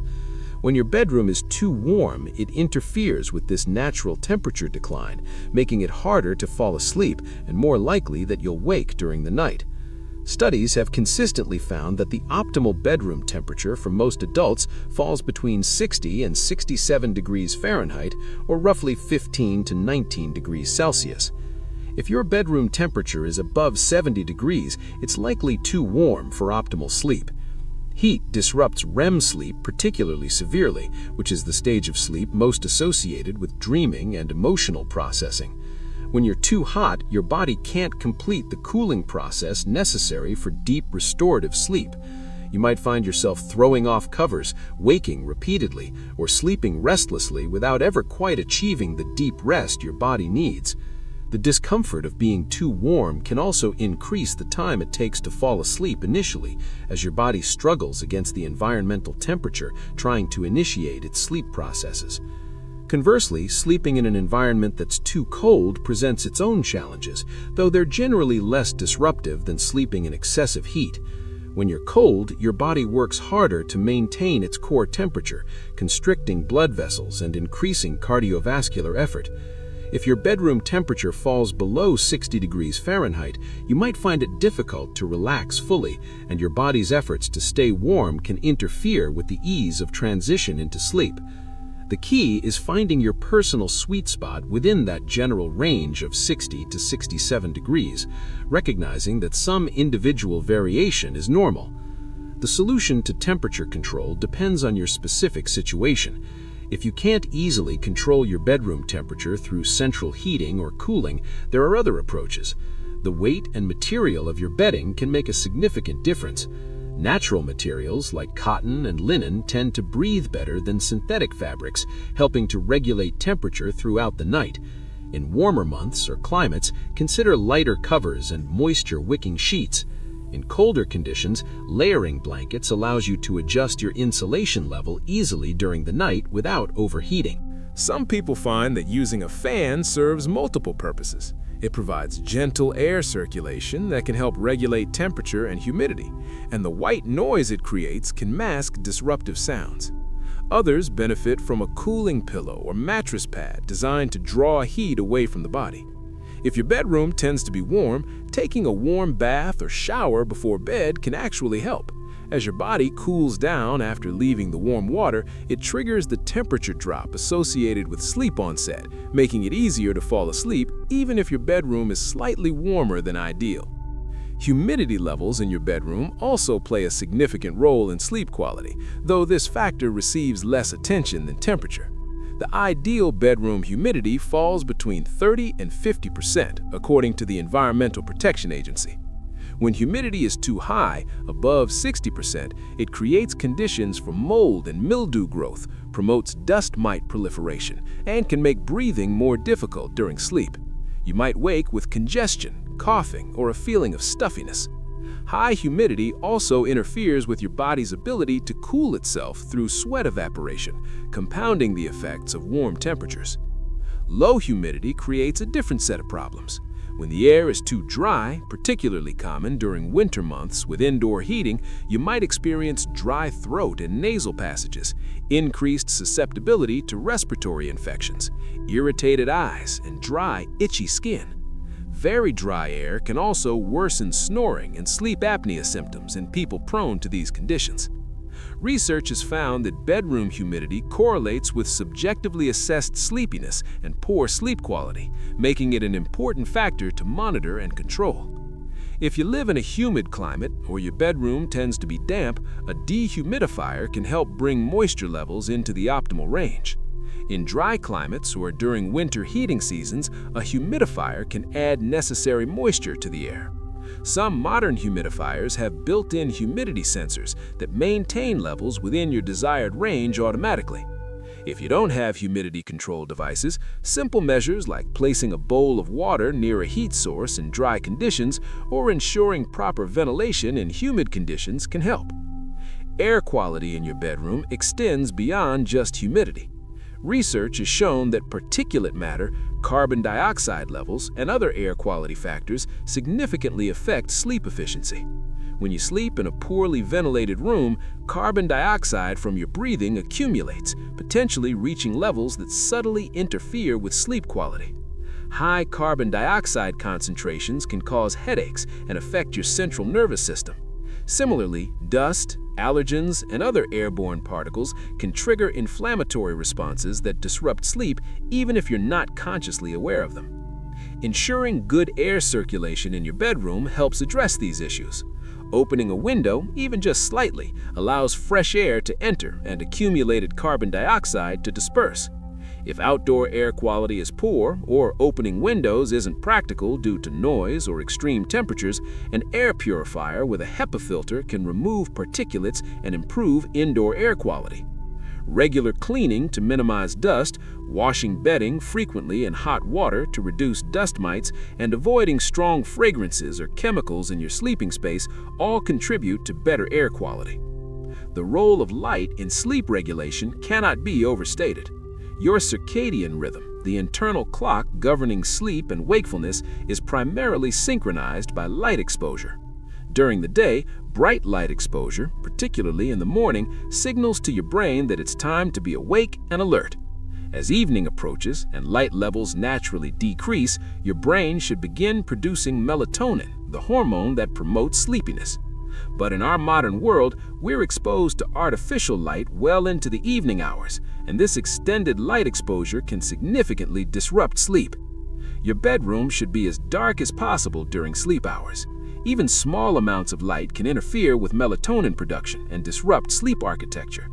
Light from street lights shining through windows, the glow of electronic devices, the LED displays on alarm clocks or other equipment, all of these sources can impact your sleep quality. You might think you've adjusted to sleeping with these lights present, but research shows that even when you're not consciously aware of light during sleep, your brain is still processing this information, and it affects your sleep depth and quality. Blackout curtains or shades can effectively block external light sources. If installing blackout treatments isn't possible, an eye mask offers a portable, inexpensive alternative that can be very effective. For internal light sources, covering or turning off electronic devices in your bedroom helps create darkness. If you need to be able to see a clock during the night, choose one with a dim red display rather than bright blue or white light. Red wavelengths of light have less impact on melatonin production than blue or white light. The relationship between blue light and sleep has received considerable attention in recent years. Blue light, which is prevalent in sunlight during the day, signals to your brain that it's daytime and suppresses melatonin production. This is helpful during the day when you want to feel alert, but problematic in the evening when you're preparing for sleep. Electronic devices like smartphones, tablets, computers, and televisions emit significant amounts of blue light. Using these devices in the hours before bed can delay your circadian rhythm, making it harder to fall asleep and reducing sleep quality. If you must use electronic devices in the evening, there are strategies to minimize their impact on your sleep. Many devices now have night mode settings that reduce blue light emission by shifting the display towards warmer amber tones. Blue light blocking glasses offer another option, filtering out the problematic wavelengths while allowing you to see screens clearly. However, the most effective approach is simply to establish a screen-free wind-down period before bed. Replacing evening screen time with other activities like reading a physical book, gentle stretching, meditation, or conversation can help your body's natural sleep drive build without interference from artificial light. Sound levels in your sleeping environment significantly influence sleep quality. Experts suggest that noise levels in the sleeping environment should ideally be below 35 decibels, roughly equivalent to a quiet whisper or rustling leaves. Research has demonstrated that noise exposure during sleep disturbs sleep architecture, impairs sleep recuperation, and can increase cardiovascular disease risk over time. Even when sounds don't fully wake you, they can cause brief arousals that fragment your sleep and reduce its restorative quality. The human auditory system continues to monitor the environment for potential threats even during sleep, a holdover from our evolutionary past when sleeping animals needed to remain alert to predators. This means that your brain is processing sounds throughout the night, and unexpected or meaningful sounds can trigger arousal responses. The impact of noise on sleep depends on several factors: the volume, the predictability or pattern of the sound, the frequency and pitch, and whether the sound carries meaning to you. A sound that's meaningful to you, like someone calling your name or a baby crying, will disrupt your sleep more than random noise of the same volume. Traffic noise, voices from neighbors, a partner's snoring, creaking floors, settling houses, appliances cycling on and off, all of these common household sounds can interfere with sleep. If you can't eliminate the source of disturbing sounds, you have several options for managing noise. Earplugs offer one solution, though some people find them uncomfortable or worry about not hearing important sounds like alarms. White noise machines or apps create a consistent sound that can mask disturbing noises. Disruptive noises, making them less noticeable and less likely to cause arousal. The steady sound of a fan, as mentioned earlier, can serve a similar purpose, while also helping with temperature regulation. Some people prefer other forms of acoustic masking, like nature sounds, gentle rain, or ocean waves. These sounds can be soothing and create a peaceful atmosphere that supports sleep. The key is that the sound should be continuous and relatively unchanging. Sounds that vary significantly in volume or that have sudden elements are less effective for masking other noises and might themselves become disruptive. Whatever approach you choose, the goal is to create a quiet, peaceful sound environment that allows your auditory system to relax rather than remaining on alert throughout the night. Your bed itself, the mattress, pillows, and bedding, deserves attention as part of your sleep environment. You spend roughly 1/3 of your life in bed, yet many people continue using mattresses long past their useful life or put up with pillows that don't provide adequate support. While this isn't the place for specific product recommendations, it's worth considering whether your bed provides adequate comfort and support for your body. A mattress should support your spine in neutral alignment while cushioning pressure points. What feels comfortable varies significantly from person to person based on body type, sleeping position, and personal preference. Pillows should maintain your head and neck in alignment with your spine. Side sleepers typically need thicker, firmer pillows to fill the space between your shoulder and head. Back sleepers usually do better with medium-height pillows that support the natural curve of the neck without pushing the head too far forward. Stomach sleepers often need thinner, softer pillows or no pillow at all to avoid straining the neck. Beyond the main pillow for your head, body pillows can provide additional support and comfort, particularly for side sleepers or during pregnancy. The texture and temperature properties of your bedding contribute to comfort during sleep. Some people sleep hot and prefer cooling fabrics, while others tend toward being cold and appreciate warmer materials. Natural fabrics like cotton, linen, and bamboo tend to breathe well and wick moisture effectively. The weight of your blankets or comforter should be appropriate for the season and your personal temperature preference. Some people find weighted blankets comforting and sleep-promoting, while others feel restricted by the extra weight. Beyond the physical characteristics of your sleep environment, the psychological associations you've developed with your bedroom and bed play a crucial role in your ability to sleep. Over time, through a process of conditioning, your brain learns to associate certain environments with certain states. Ideally, your bed and bedroom should be strongly associated with sleep and rest. When you walk into your bedroom, you should start to feel relaxed and sleepy. When you lie down in your bed, your body and mind should recognize this as the signal to begin winding down toward sleep. However, for many people struggling with insomnia, the opposite association has developed. Through repeated nights of lying awake, anxious, and frustrated, the bed and bedroom become associated with wakefulness, worry, and arousal. This phenomenon is called conditioned arousal. Research has shown that frequent struggling in bed to fall asleep conditions people to associate their bed and bedroom with anxiety and wakefulness rather than sleep. Simply entering the bedroom or getting into bed can trigger alertness and anxiety in people who have developed this negative association. Understanding conditioned arousal helps explain why some people with insomnia sleep better away from home, perhaps in a hotel or at a friend's house. These alternative sleeping environments haven't become associated with the struggle and frustration of sleepless nights, so they don't trigger the same anxiety and arousal response.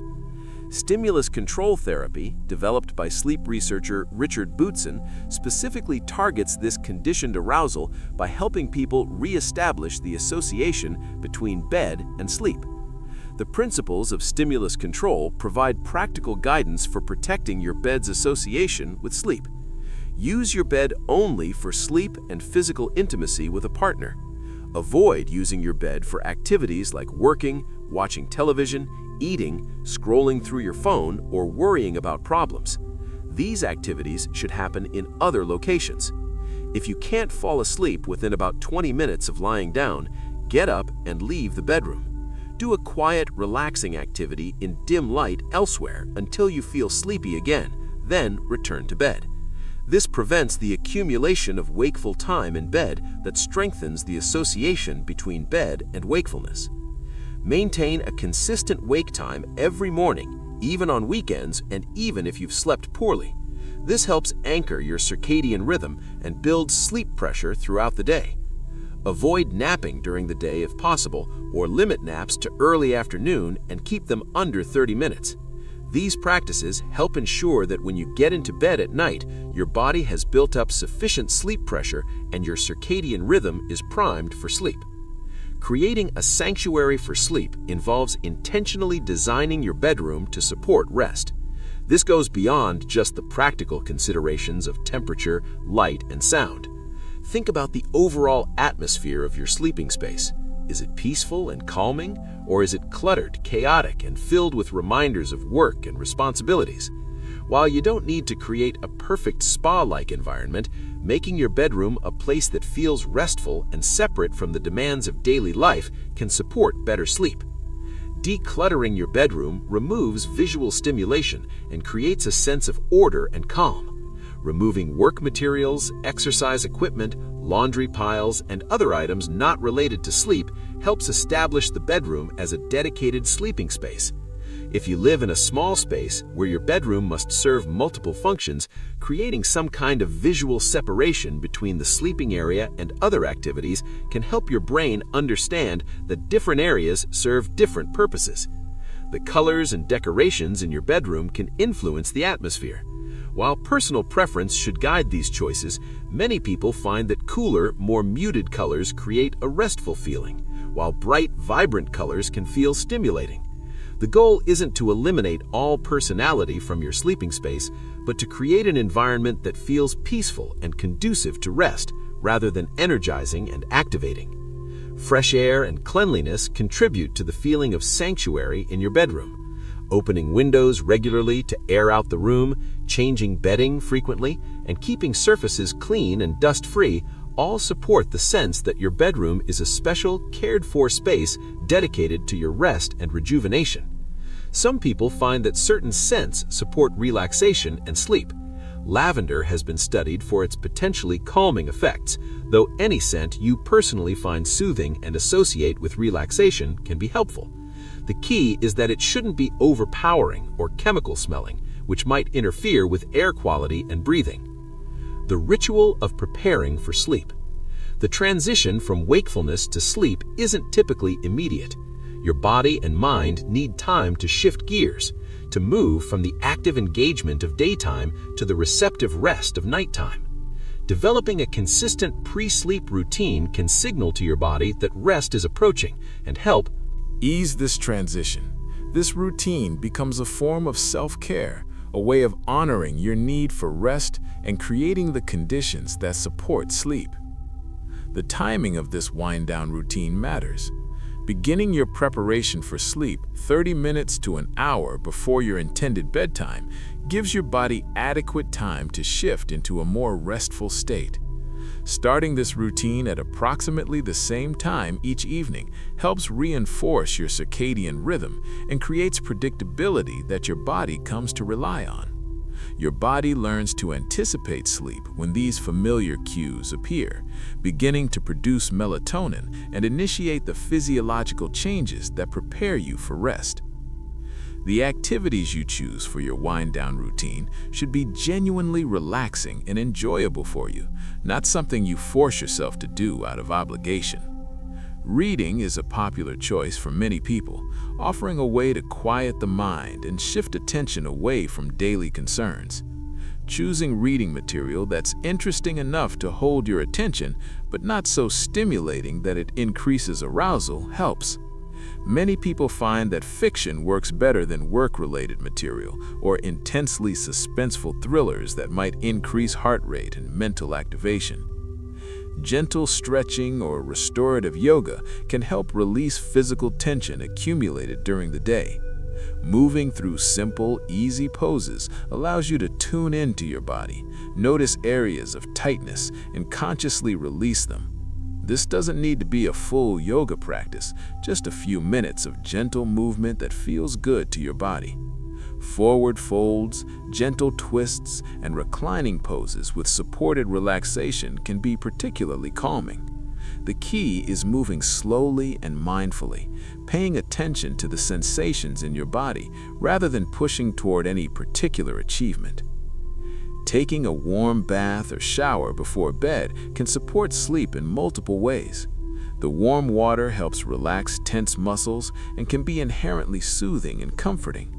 As you exit the warm water and your body temperature drops, it mimics the natural temperature decline that occurs as you prepare for sleep, potentially helping to initiate this process.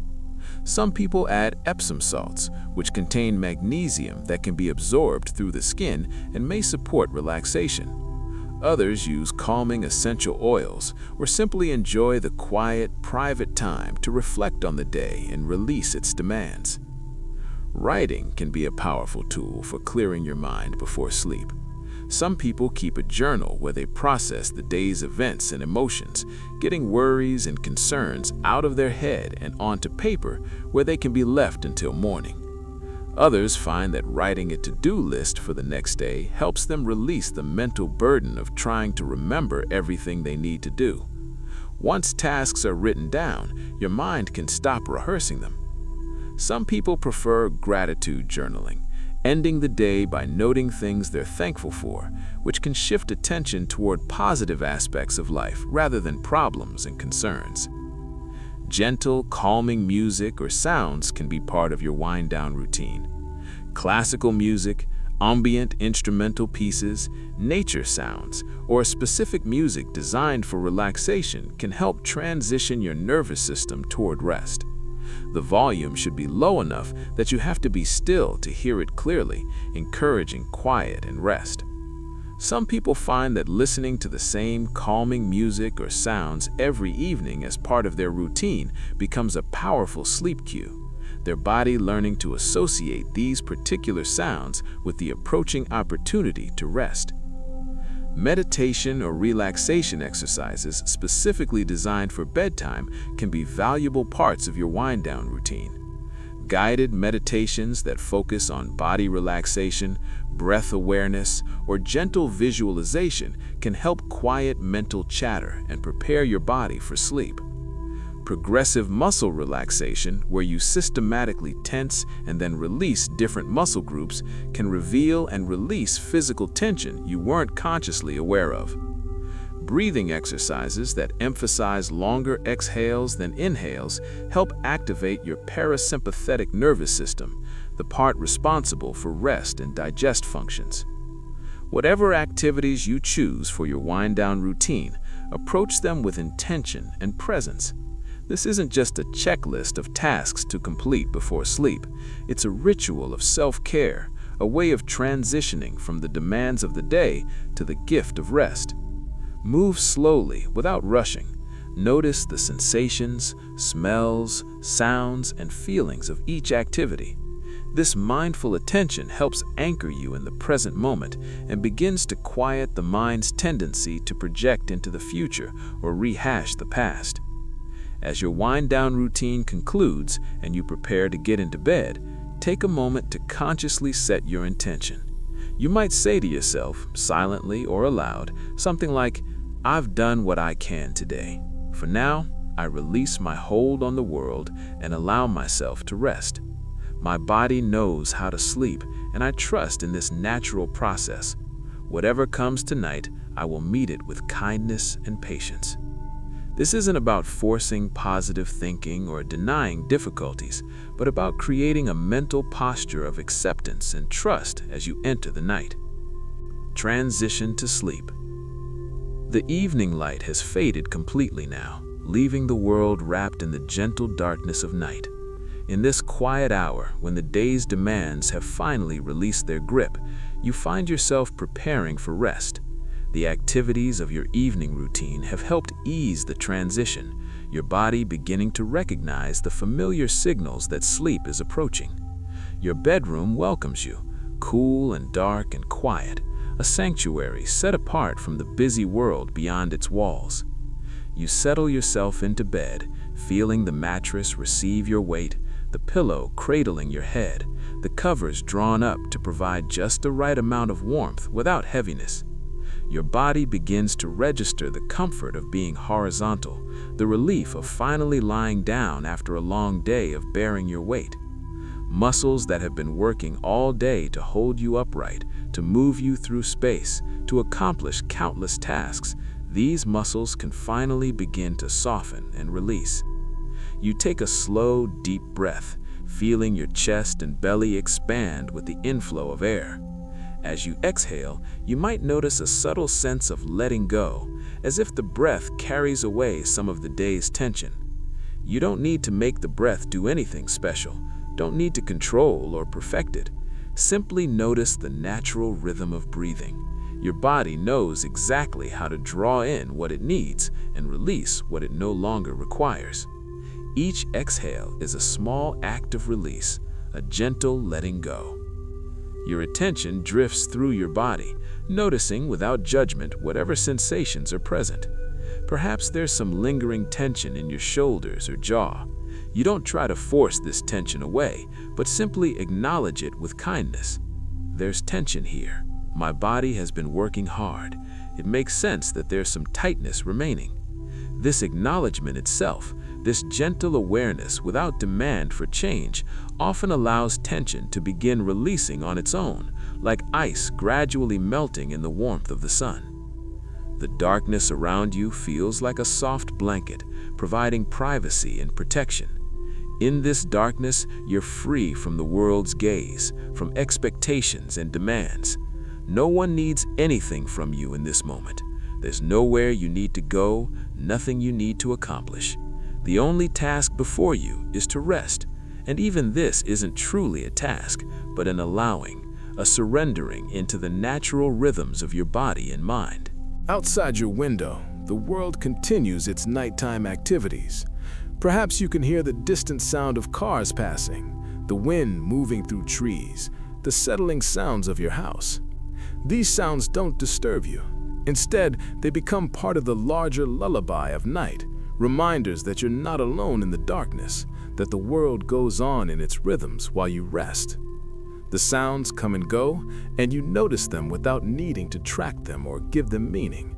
This simply sounds, arising and passing in the vastness of the night.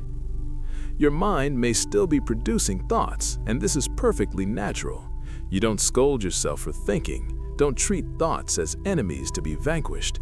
Instead, you notice thoughts with the same gentle awareness you brought to the sounds outside. There's a thought about tomorrow, you might observe. There's a memory from today. There's a planning thought. Each thought is like a cloud drifting across the sky of your awareness. You don't need to climb aboard and ride the thought wherever it wants to take you. You can simply watch it drift by, returning your attention to the feeling of your body resting in bed, to the rhythm of your breathing, to the darkness behind your closed eyelids. Time takes on a different quality in these quiet moments. Minutes might stretch or compress. You're not watching the clock, not calculating hours of potential sleep. Instead, you're simply here, present with whatever this moment contains. If sleep comes quickly, you'll welcome it. If sleep takes its time arriving, you'll continue to rest, to breathe, to offer yourself the gift of horizontal ease and darkness and quiet. Either way, your body is resting, and this rest itself has value, regardless of whether you're technically asleep or simply lying peacefully in the dark. The weight of your body seems to increase slightly as you relax more deeply. It's as if you're sinking gently into the mattress, being held and supported by the bed beneath you. There's no effort required to maintain this position. The bed holds you completely. You can release any last vestiges of physical bracing, can allow your full weight to be supported. Your head rests heavy on the pillow. Your arms and legs lie still and relaxed against the sheets. Your back presses gently into the mattress, every point of contact a place where you can let go a little more. You might imagine that with each breath out, you're sinking slightly deeper into this supported relaxation. The exhale becomes associated with release, with softening, with letting go. Breathing in brings fresh oxygen, cool and clean. Breathing out carries away staleness, tension, the residue of the day. This isn't something you force or try to perfect. It's simply a gentle awareness of the natural rhythm of breathing, noticing how the body knows what to do without your conscious direction. Your awareness might drift now to different parts of your body, a gentle scan of sensations. Your feet, perhaps, still holding some memory of the day's walking and standing, can soften now. The small muscles between your toes, the arch of your foot, the heel resting against the mattress, all of these can release and rest. Your ankles and calves, which work to carry you through the day, can be still now. The larger muscles of your thighs, so strong and capable, can soften and spread against the bed, no longer required to hold you up or move you forward. Moving upward through your body, your hips and pelvis can settle heavily into the mattress. The lower back, which so often carries tension from our modern way of living, can ease slightly, finding support from the bed beneath. The muscles along either side of your spine, which worked throughout the day to hold you upright, to bend and twist and reach, these muscles can begin to let go of their constant vigilance. They don't need to guard and brace anymore. The bed is holding you now. Your belly and chest rise and fall with each breath, a gentle rhythm like waves on a shore. You don't need to control this rhythm, don't need to breathe in any particular way. Your body has been breathing since the moment you were born, will continue breathing whether you pay attention or not. You can trust this automatic process, can release any sense of needing to manage or monitor it. Let the breath be exactly as it is, perfect in its natural rhythm. Your awareness might drift now to different parts of your body, a gentle scan of sensations. Your feet, perhaps, still holding some memory of the day's walking and standing, can soften now. The small muscles between your toes, the arch of your foot, the heel resting against the mattress, all of these can release and rest. Your ankles and calves, which work to carry you through the day, can be still now. The larger muscles of your thighs, so strong and capable, can soften and spread against the bed, no longer required to hold you up or move you forward. Moving upward through your body, your hips and pelvis can settle heavily into the mattress. The lower back, which so often carries tension from our modern way of living, can ease slightly, finding support from the bed beneath. The muscles along either side of your spine, which worked throughout the day to hold you upright, to bend and twist and reach, these muscles can begin to let go of their constant vigilance. They don't need to guard and brace anymore. The bed is holding you now.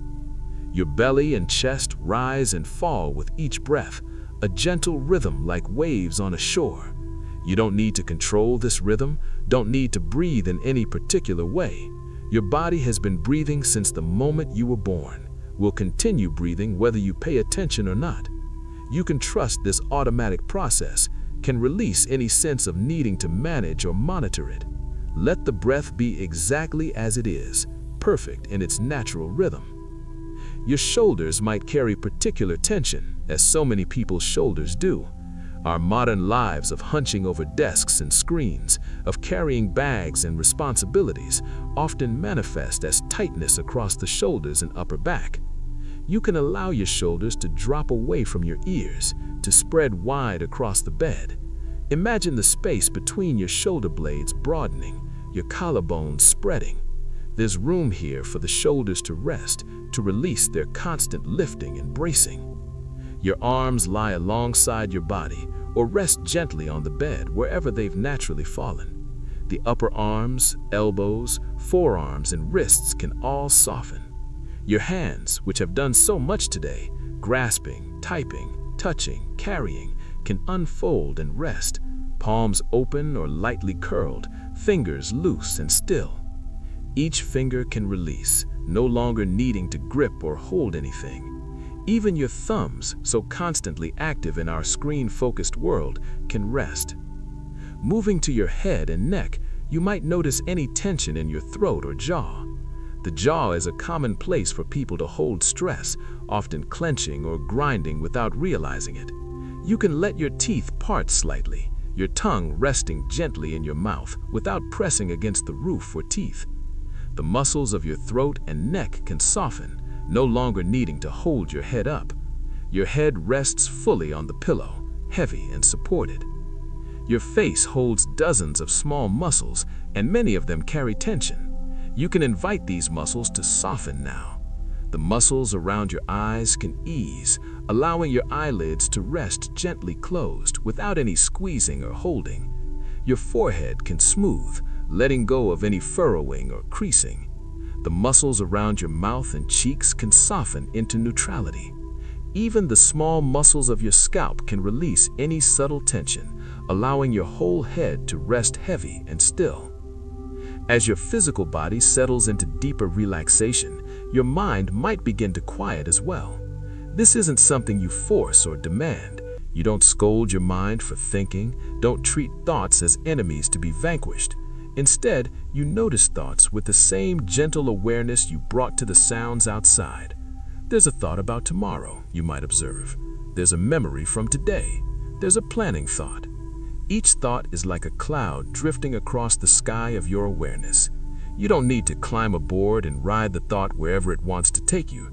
You can simply watch it drift by, returning your attention to the feeling of your body resting in bed, to the rhythm of your breathing, to the darkness behind your closed eyelids. If sleep comes quickly, you'll welcome it. If sleep takes its time arriving, you'll continue to rest, to breathe, to offer yourself the gift of horizontal ease and darkness and quiet. Either way, your body is resting, and this rest itself has value, regardless of whether you're technically asleep or simply lying peacefully in the dark. The weight of your body seems to increase slightly as you relax more deeply. It's as if you're sinking gently into the mattress, being held and supported by the bed beneath you. There's no effort required to maintain this position. The bed holds you completely. You can release any last vestiges of physical bracing, can allow your full weight to be supported. Your head rests heavy on the pillow. Your arms and legs lie still and relaxed against the sheets. Your back presses gently into the mattress, every point of contact a place where you can let go a little more. You might imagine that with each breath out, you're sinking slightly deeper into this supported relaxation. The exhale becomes associated with release, with softening, with letting go. Breathing in brings fresh oxygen, cool and clean. Breathing out carries away staleness, tension, the residue of the day. This isn't something you force or try to perfect. It's simply a gentle awareness of the natural rhythm of breathing, noticing how the body knows what to do without your conscious direction. Your awareness might drift now to different parts of your body, a gentle scan of sensations. Your feet, perhaps. You might find it helpful to imagine yourself in a peaceful place, a location where you feel safe and relaxed. This might be somewhere you've actually been, a favorite spot in nature or a beloved room. Or it might be entirely imaginary, a perfect sanctuary that exists only in your mind. The specific details don't matter as much as the feeling this place evokes in you. What matters is that imagining yourself here brings a sense of peace and safety. Perhaps you imagine yourself in a quiet forest clearing, surrounded by tall trees, their branches swaying gently in a soft breeze. The ground beneath you is covered in soft moss or grass, and the air smells of earth and growing things. Dappled sunlight filters through the leaves above, creating patterns of light and shadow. You're completely safe here, completely alone, with nothing required of you. You can simply rest in this peaceful place, held by the earth, warmed by the sun, soothed by the gentle sounds of the forest. Or perhaps you imagine yourself on a quiet beach at twilight, the sky painted in soft pinks and purples as day transitions to night.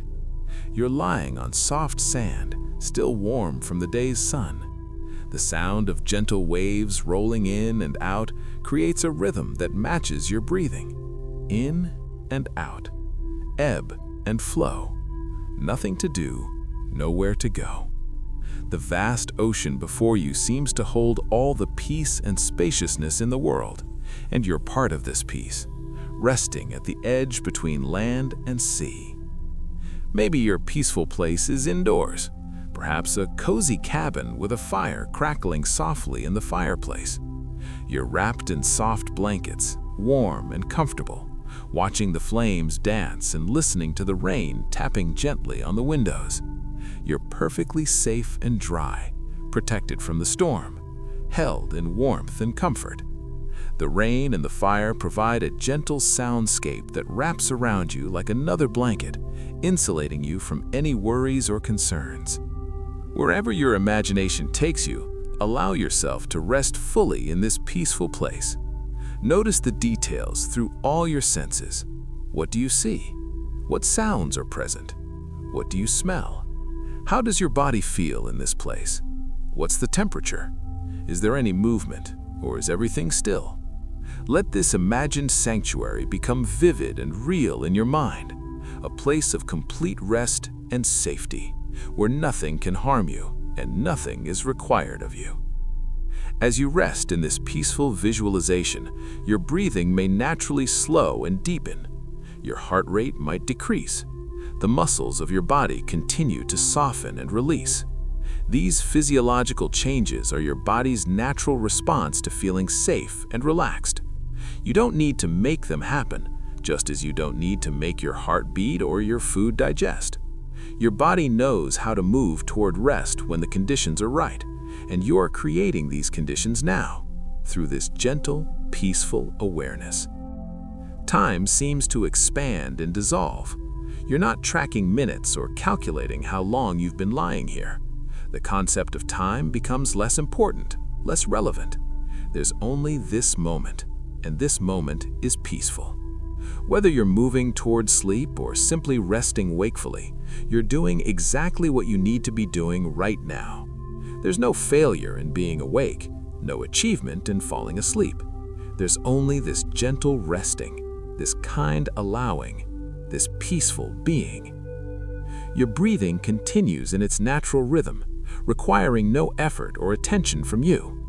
In and out, like waves on a shore, like wind moving through trees, like the turning of the earth itself. You're part of these larger rhythms, connected to everything that breathes and lives and rests. You're not separate from nature, even here in your bedroom. You are nature, resting as all creatures rest, following ancient patterns coded into your very cells. The darkness around you feels less empty now, more like a presence, a companion. This darkness isn't absence, but fullness, a rich space of possibility and rest. Cultures throughout history have recognized the value of darkness, its role in renewal and rejuvenation. Plants need the dark of night as much as the light of day. Animals seek the shelter of darkness for rest and safety. You too are sheltered in this darkness now, protected and held.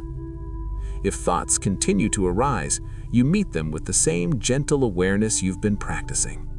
Hello, thought. I see you. You can be here, but I don't need to follow you. Then you return to the sensation of your body resting, to the rhythm of your breath, to the peaceful darkness.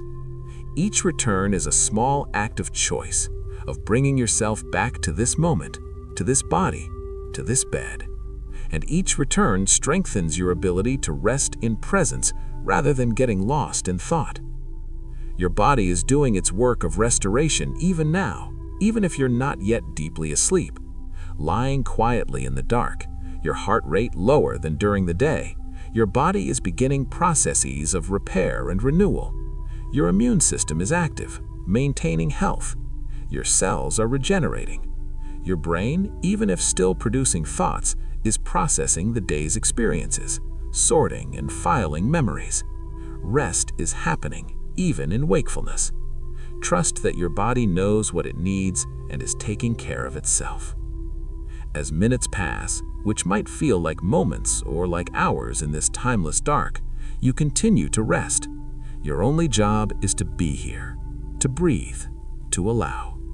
You're not trying to make anything happen or prevent anything from happening. You're simply present with what is, accepting each moment as it unfolds. This acceptance itself is a profound spiritual practice, a way of releasing the illusion of control and trusting in the natural processes of life. The boundary between waking and sleeping is not as clear as we often think. There are gradations, subtle shifts in consciousness that occur naturally as we move toward sleep. You might notice moments where thoughts become more dreamlike, where logic loosens its grip, where images arise that don't quite make sense. These are signs that your brain is beginning to shift states, moving closer to sleep. You don't need to grab onto these signs or try to force them to continue. Just notice them with the same gentle awareness you've been practicing, and allow them to be whatever they are. Your body grows heavier, sinking deeper into the support of the mattress. Each muscle, each bone, each cell can rest now. The day is complete. Its joys and challenges, its accomplishments and disappointments, all of it belongs to the past now. This moment is new, fresh, untouched, and this moment contains the possibility of rest, of peace, of gentle ease. The night stretches ahead, full of possibility. Whatever this night holds for you, you'll meet it with kindness and patience. If sleep comes easily, you'll welcome it gratefully. If sleep takes longer to arrive, you'll continue to rest peacefully, offering yourself the gift of kind presence. There's no wrong way for this night to unfold. Each moment is an opportunity to practice acceptance, to release struggle, to simply be. As you continue resting here in the quiet darkness, your consciousness may begin to drift and dissolve. The clear thoughts of waking awareness might give way to hazier, more fragmentary impressions. Colors and shapes might appear behind your closed eyelids. Memories and imaginings might blend together in ways that don't quite follow the logic of waking life. None of this requires your attention or intervention.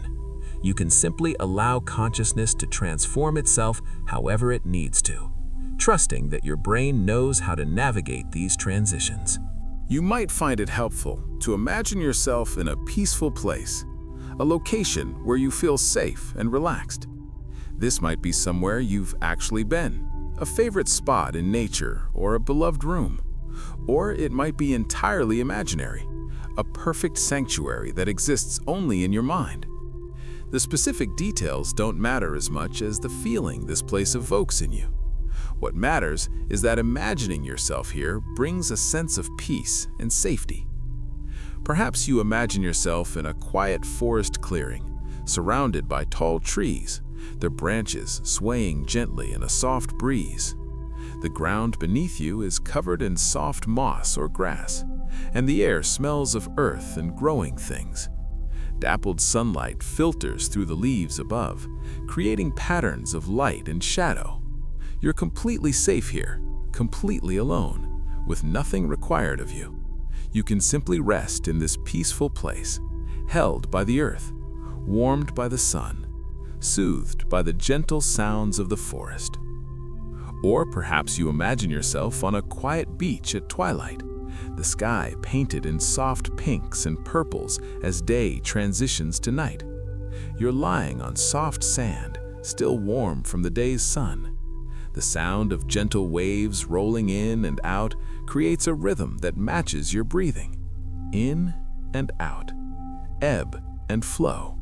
Nothing to do, nowhere to go. The vast ocean before you seems to hold all the peace and spaciousness in the world, and you're part of this peace, resting at the edge between land and sea. Maybe your peaceful place is indoors, perhaps a cozy cabin with a fire crackling softly in the fireplace. You're wrapped in soft blankets, warm and comfortable, watching the flames dance and listening to the rain tapping gently on the windows. You're perfectly safe and dry, protected from the storm, held in warmth and comfort. The rain and the fire provide a gentle soundscape that wraps around you like another blanket, insulating you from any worries or concerns. Wherever your imagination takes you, allow yourself to rest fully in this peaceful place. Notice the details through all your senses. What do you see? What sounds are present? What do you smell?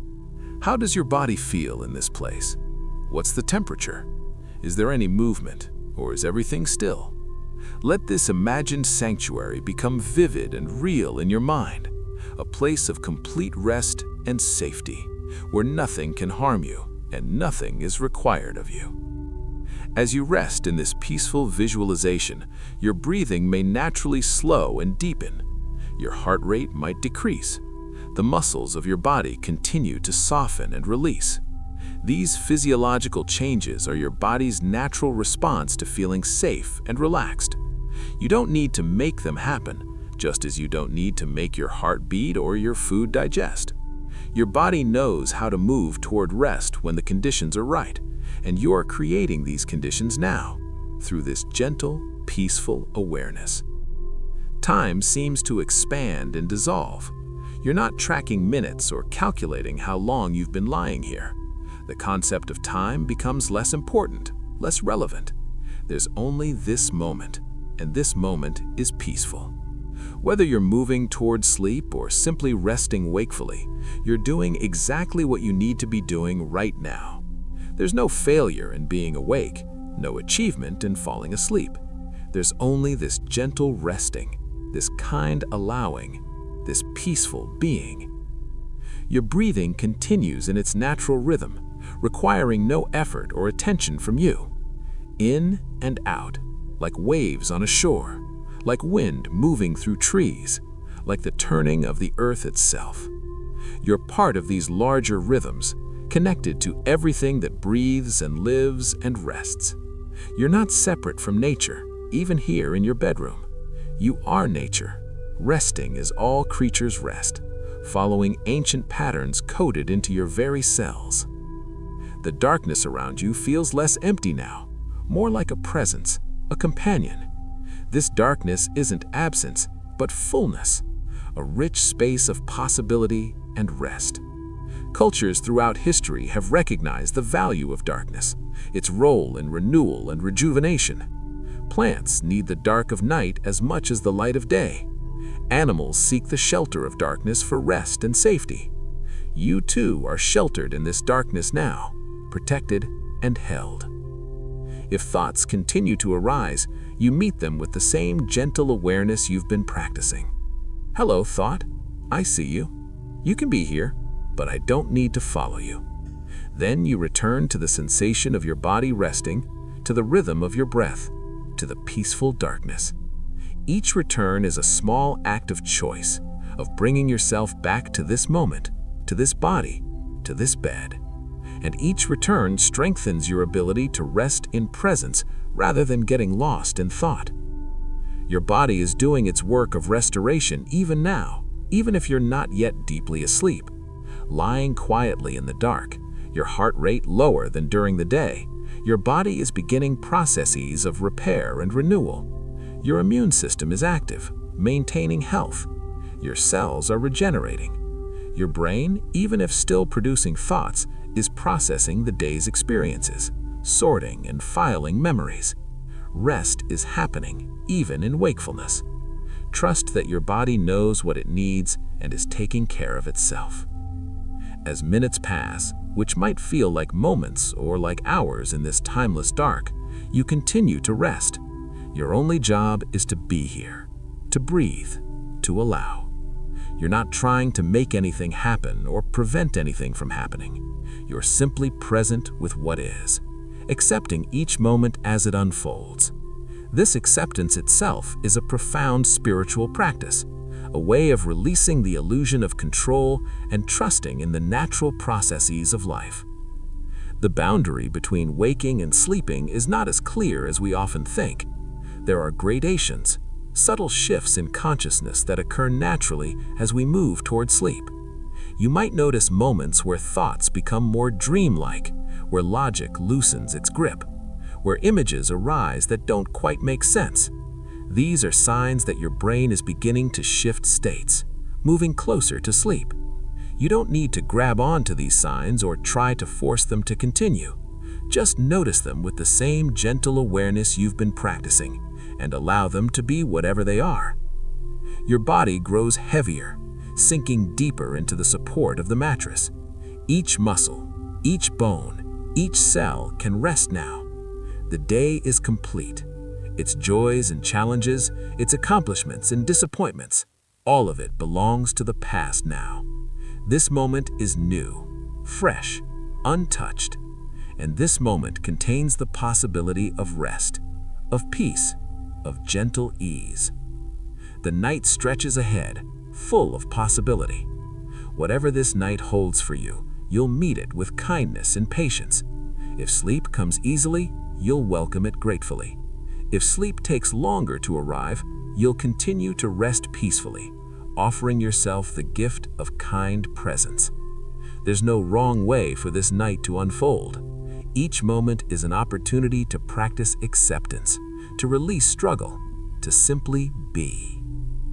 As you continue resting here in the quiet darkness, your consciousness may begin to drift and dissolve. The clear thoughts of waking awareness might give way to hazier, more fragmentary impressions.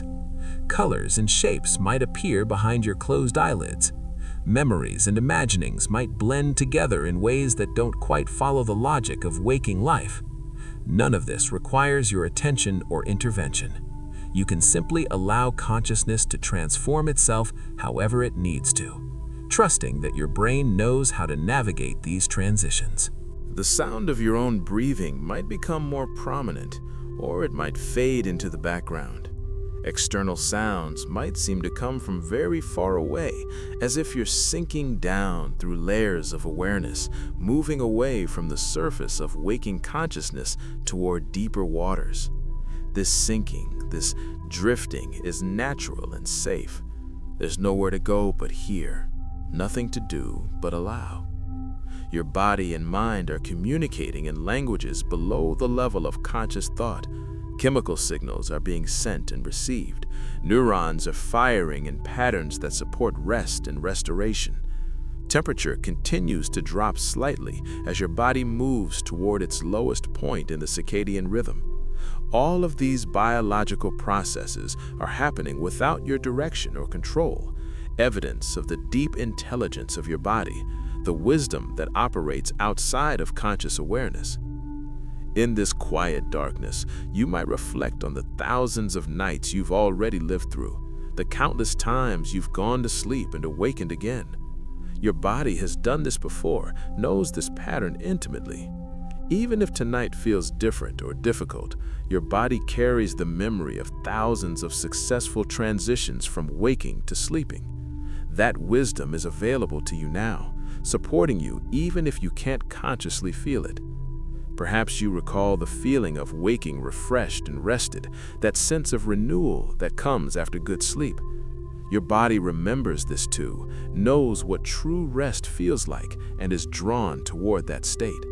You don't need to force anything or make anything happen, simply creating the conditions for rest, and then allowing, trusting, releasing control.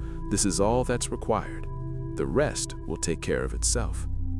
As this first part of your journey into night continues, know that you're being held in more ways than just the physical support of your bed.